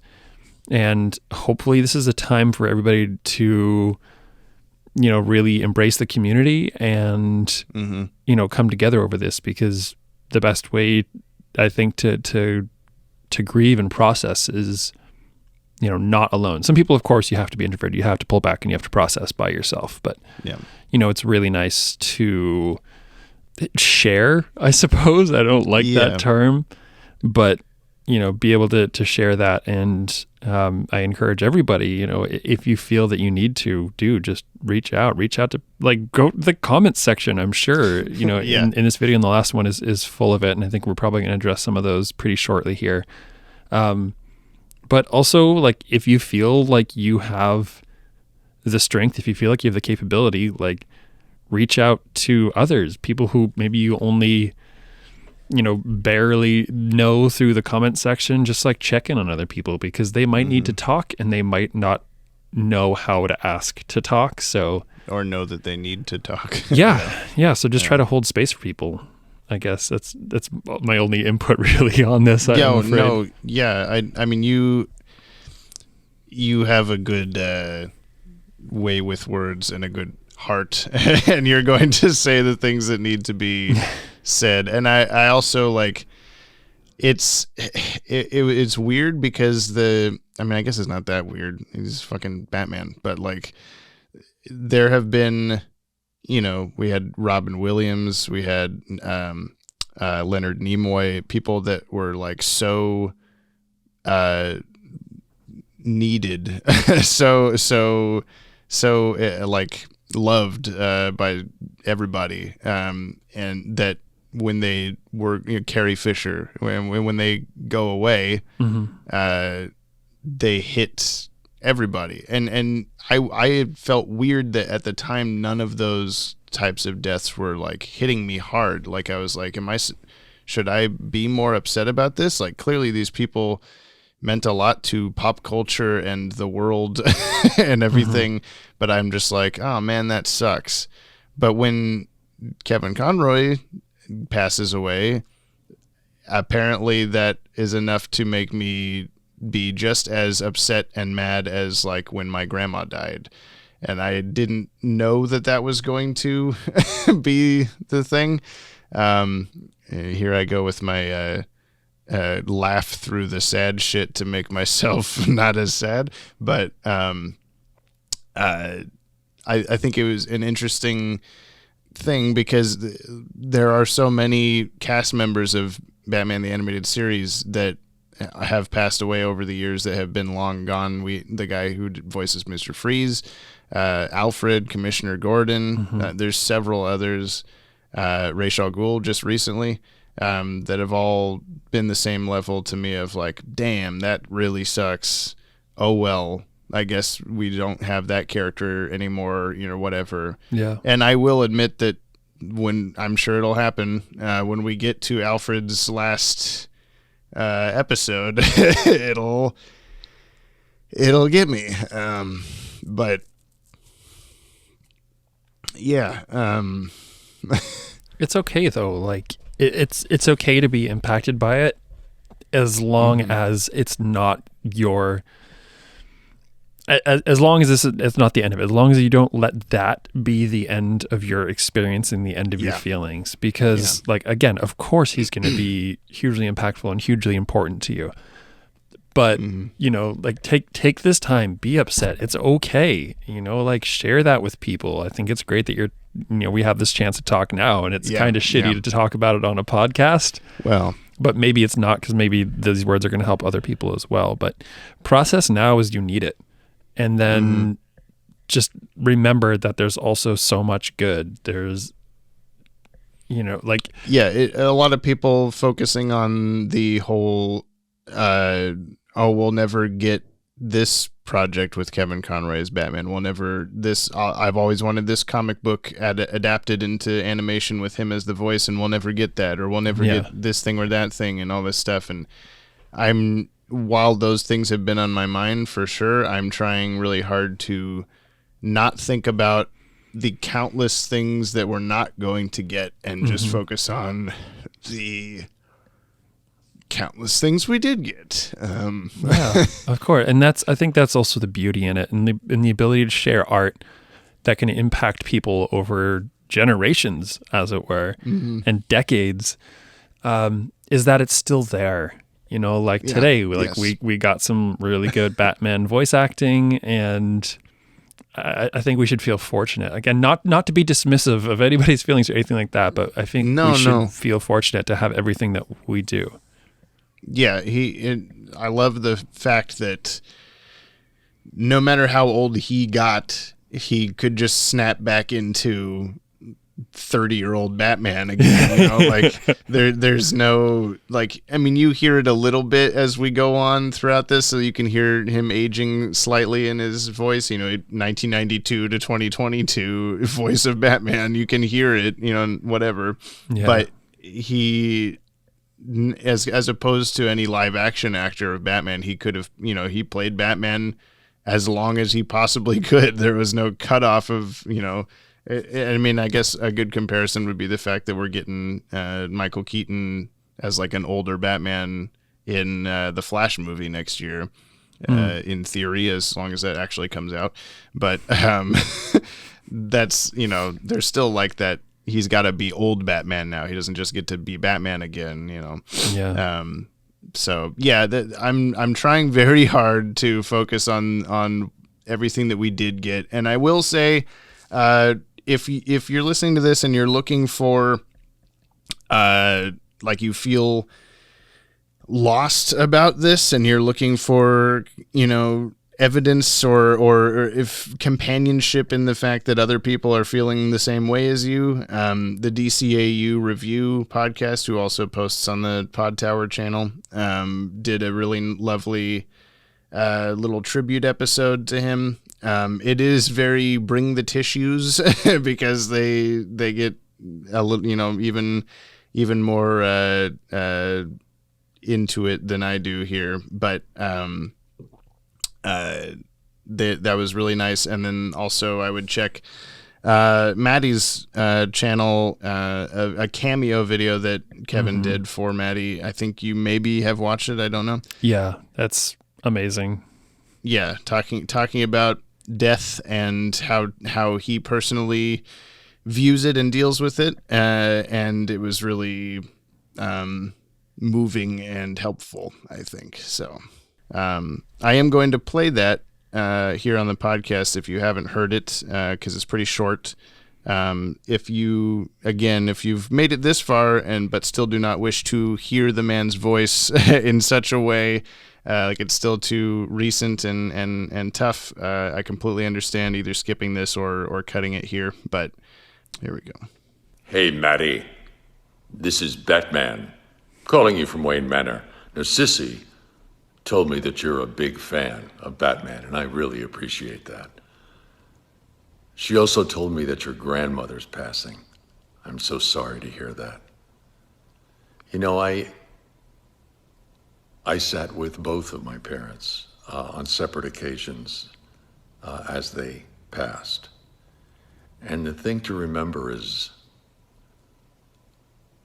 their spirit lives on. The body is just a vessel. And you really see that when someone passes. So your grandmother will always be with you. Her spirit will always be in you. The people we love are always with us. So this is a shout out for you, Maddie. I am vengeance. I am the night. I am Batman. And remember, Maddie, it's not who you are underneath. It's what you do that defines you. Good luck. Yay. So, yeah, I don't want this to be too depressing, but obviously the man had quite the impact on everything that I do, because we're here watching Batman. And that's how it's my entire job, is my entire life, is this guy. Everything behind me, and that you can see here on the Zoom call, 90% of it is because of him. So, but yeah, we can move on. We can end the podcast. I don't know. What do you got to say, Brian? I think it's important to remember those words specifically that he shared. Yeah. I have lost a lot of people in my life. Mm-hmm. A lot of people. A disgusting amount of people. I had actually my first Dia de los Muertos celebration this year, and I was baffled. It was really hard to like see, you know, all my family members and like my dad and some of my closest friends. Mm-hmm. You know, it was really hard to see everybody up there and sort of acknowledge it. You had mentioned recently the Coco movie, right? I did watch that, and that destroyed me. Yeah. So it'll be a while before I watch that one again, I think. Yeah, it's when it was over, I said, well, all I know is we got to get pictures up of the family as quickly as possible. I'd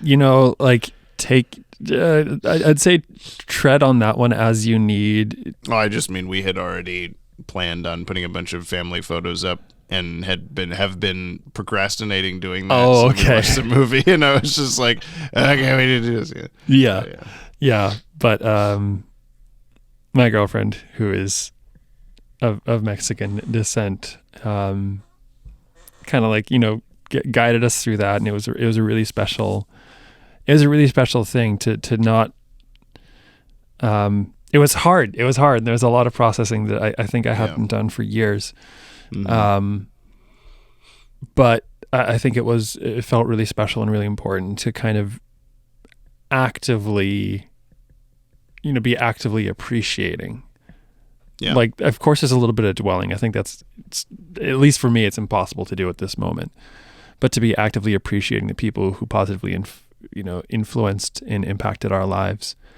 And so don't let me tell you what to do. Don't let me tell you how to process. But I will say that, like, Jamie, for you and anybody who's still listening, if you're still struggling with this, do something that will help you remember and appreciate, most importantly, appreciate everything.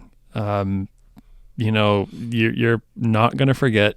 Jamie, you never forget anything, so I know you're not going to forget. I forgot who Spider Conway was when Maddie first asked me. Don't worry about it. But, just to say that, like, the pain will get easier with time. Everybody's amount of time is going to be different, but try to put that appreciation towards the front, because you had so many years, and you had, like, Jamie, your life is great. And you've got such a cool life that I think also impacts so many people. And I do my best. He's a big part of it. You know, he's a big part of you being in the position that you're in. And I think it'd be great if we could, you know, again, come together as a community and, you know, share favorite moments, share things that make us laugh, and things that have touched us, because he did a great thing and he touched a lot of lives, obviously. I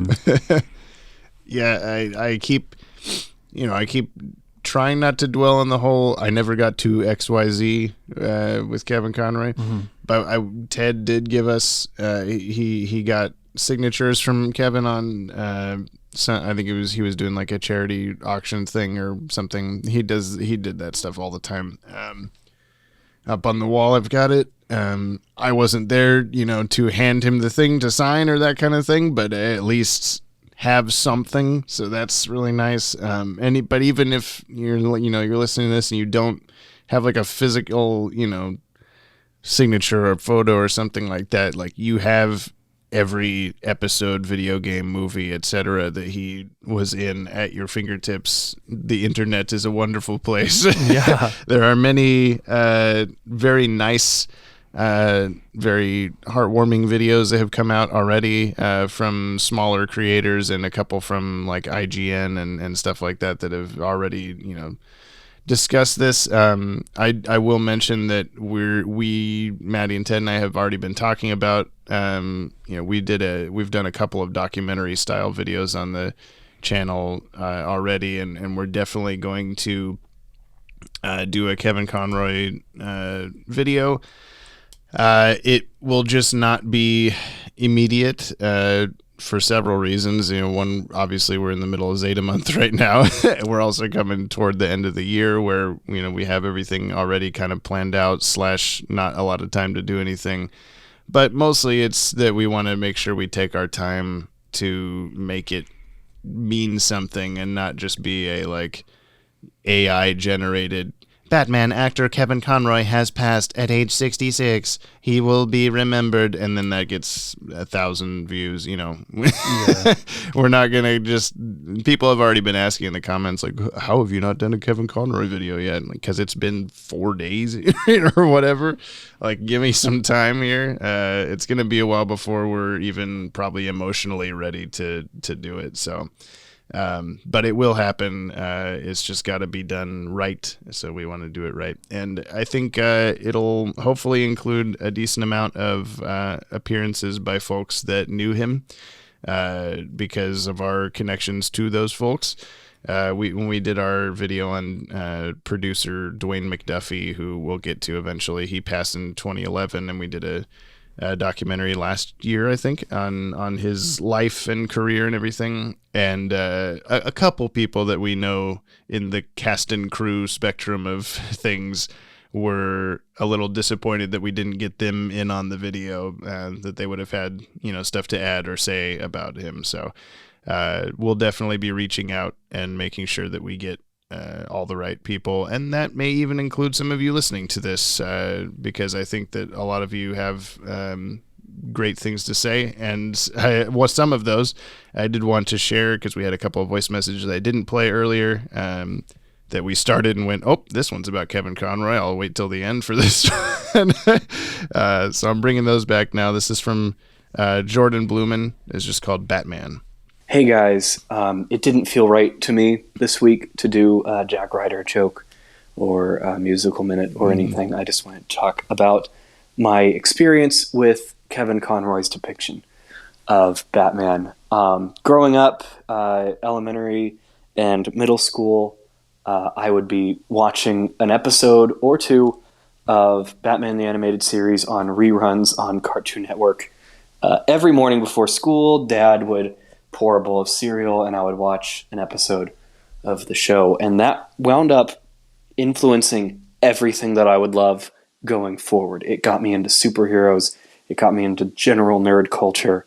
And as I grew up and then I got into the Batman Arkham games, and those became my favorite video games. And I was just thinking about how Kevin Conroy's voice has been kind of following me through my whole life. And I'm really going to miss him. Yeah, thank you, Jordan. This is from Mark Aquino. Me am merely chocolate chip in cookie of life is the subject line. Mr. Conroy, this is for you. Am I blue? Am I blue? Ain't these tears in my eyes telling you? Oh, wait. I just realized that's technically a spoiler. Yes. Shit! Oh, man. I forgot. All right. I got less than 30 seconds trying to think of something else to say. Damn it. Zeta month is going well. That's pretty nice. Oh man, trying to think of something else to say that I haven't said in the comment. Never mind. Just enjoy. I gotta go. Deuces. Smoke bomb. It was someday, Mark, I want to hear you saying the brimming with braggadocio, blah, blah, blah, blah, blah, blah, blah stuff yourself. Thank you on the Zetaman stuff. We had posted the Diedrich Bader video the day after the announcement of Kevin's passing, and I thought, or maybe it was 2 days. I think it was 2 days, but I had thought we were a little worried in the moment that people might take this as like a terrible timing kind of a deal, since he voiced Batman in a different cartoon, as if we were saying like, well, he's gone, but here's this guy or something like that. And that's, I don't think people would take it that way. We did have one comment saying that something like that, but I tried to, not focus on those. But then it turned out that 2 days after that was the 14th, I think, anniversary of Batman the Brave and the Bold, which was the show that he voiced Batman on. So I was like, hey, see, look, the timing's good. The timing's good, actually. So, yeah, it works out. Thank you to Mark and Jordan for sending those in. I do want to really quick read a couple comments that I skipped. I know the dogs are barking in your background. The background barks. Goose had said, I feel odd about the passing of Kevin Conroy, being my favorite Batman from childhood, and so nearly being able to meet him a few months prior before he had quietly removed from the guest list. Rest in peace, Kevin. Yeah, that was happening to a lot of folks. He was pulling out of cons. Old King Cole had said, rest in peace, Kevin Conroy. You'll always be my favorite Batman. James Royster, the shadow of Kevin Conroy's passing looms large over the comment section today. We'll all miss him. And for as appropriate as it was that we should celebrate his voice acting career, seeing as it defined the memories of so many, I'd really like to shout out his story, Finding Batman, from the 2022 DC Pride Annual. I should have mentioned that also, but I was a bit distracted a few minutes ago. It was by far my favorite story in the book. This is a collection of Pride-related stories that DC has put out annually the last couple of years. We figure that Kevin must have known this was coming because he wrote a story for the one that just came out this year in June for Pride Month, and it's about his experience as a gay man in 80s Hollywood, getting through the trenches there and then coming out on the other side as Batman, and kind of likening his own experience with his family and career as Batman's. So it's a very powerful couple pages there that I do recommend. I think you would enjoy reading it. Yeah, too. I might ask you to send that to me if you have the space. The way he described resonating with Batman as a gay man hiding his true self behind a mask to be accepted by society hit me really hard. Our thoughts are with him, his husband, and his friends and family. Mike Toast, I really needed this today. Rest in peace, Kevin Conroy, my Batman. Love to hear my Yoppie friends talk about Batman. Thank you both for all you do. Excited for Mask of the Phantasm. I am also very excited for Mask of the Phantasm. Let's focus on that. Jarlid97, your favorite.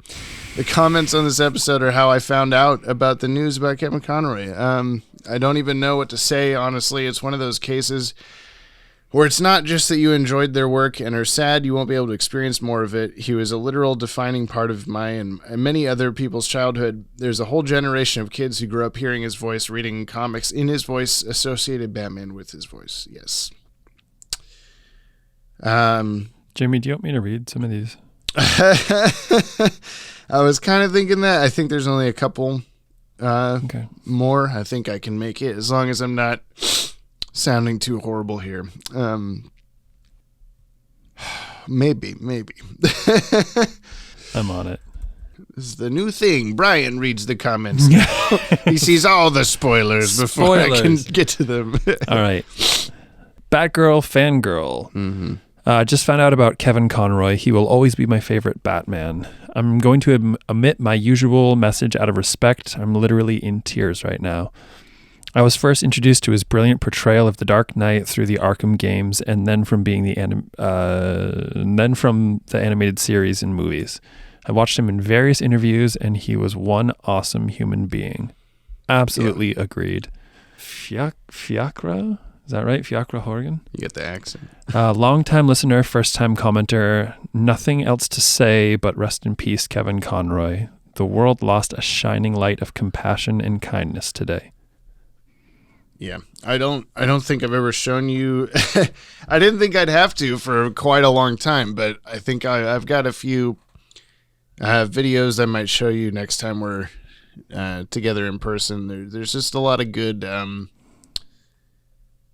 clips of him at cons or interacting with fans or whatever, where the dude did not have a despicable bone in his body. he was always so happy to chat with fans and very,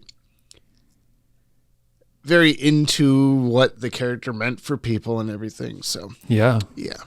I think it is time that we stop the podcast before I melt into my chair here. So thank you everybody for listening. I'm sorry this last little bit got pretty bleh.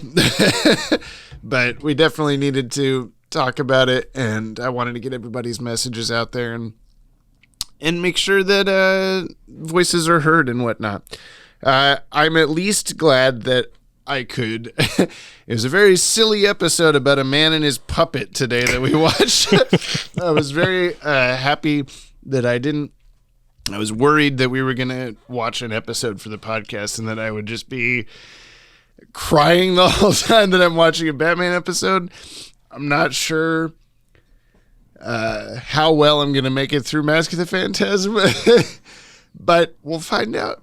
Don't worry about that too much right now, dude. Like, again, you just have to go through the process that you need. I'm here. I know your family's there. You got Maddie there. You got all these people writing in. Like, I guess when I said earlier, about people reaching out, like, don't forget to include yourself in that. Yeah. All right. Yeah. Thanks for listening, everybody. We'll be back next week. The next episode. I should have done this way earlier. Let's just close it out. It's okay. We don't need a guess for this next one. No, I want you to guess what the episode's about. Okay. We got to end on a positive, funny thing. Okay. Okay.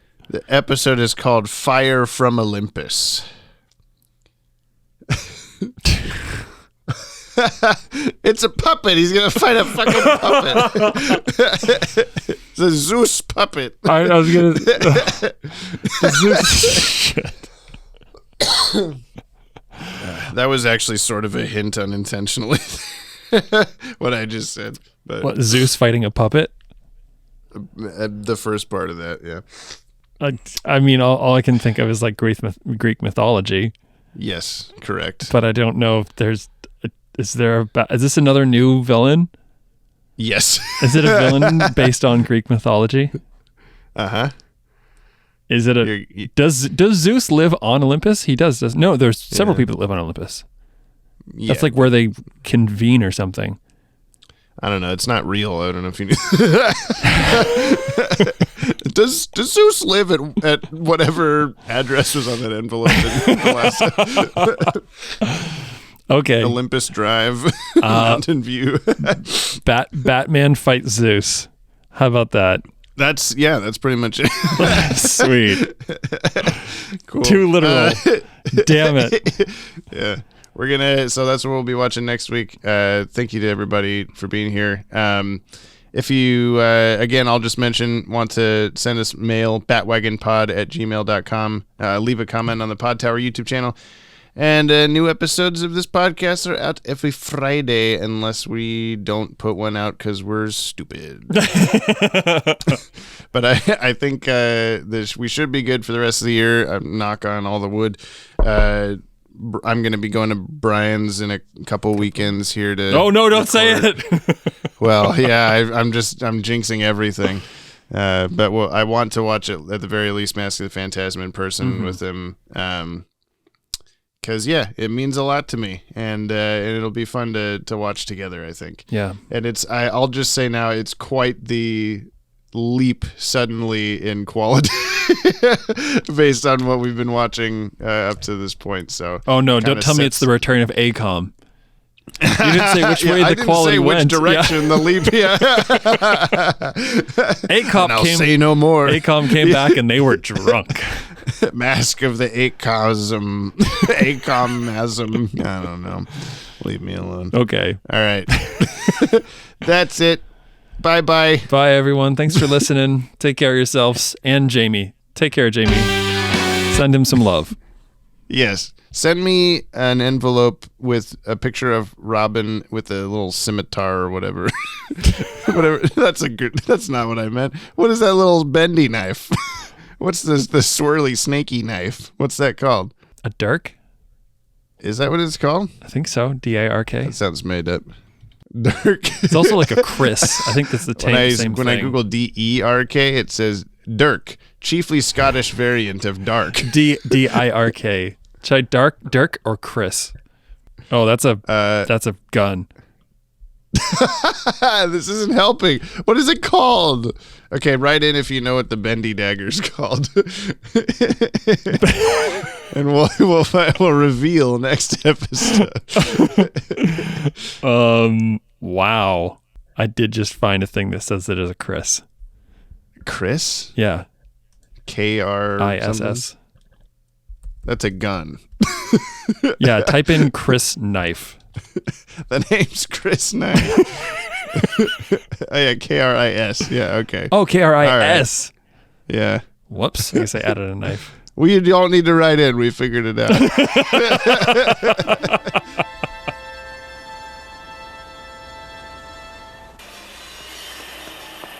The medication has helped him immensely. His other personality seems to have totally submerged. That's very good work. Thank you.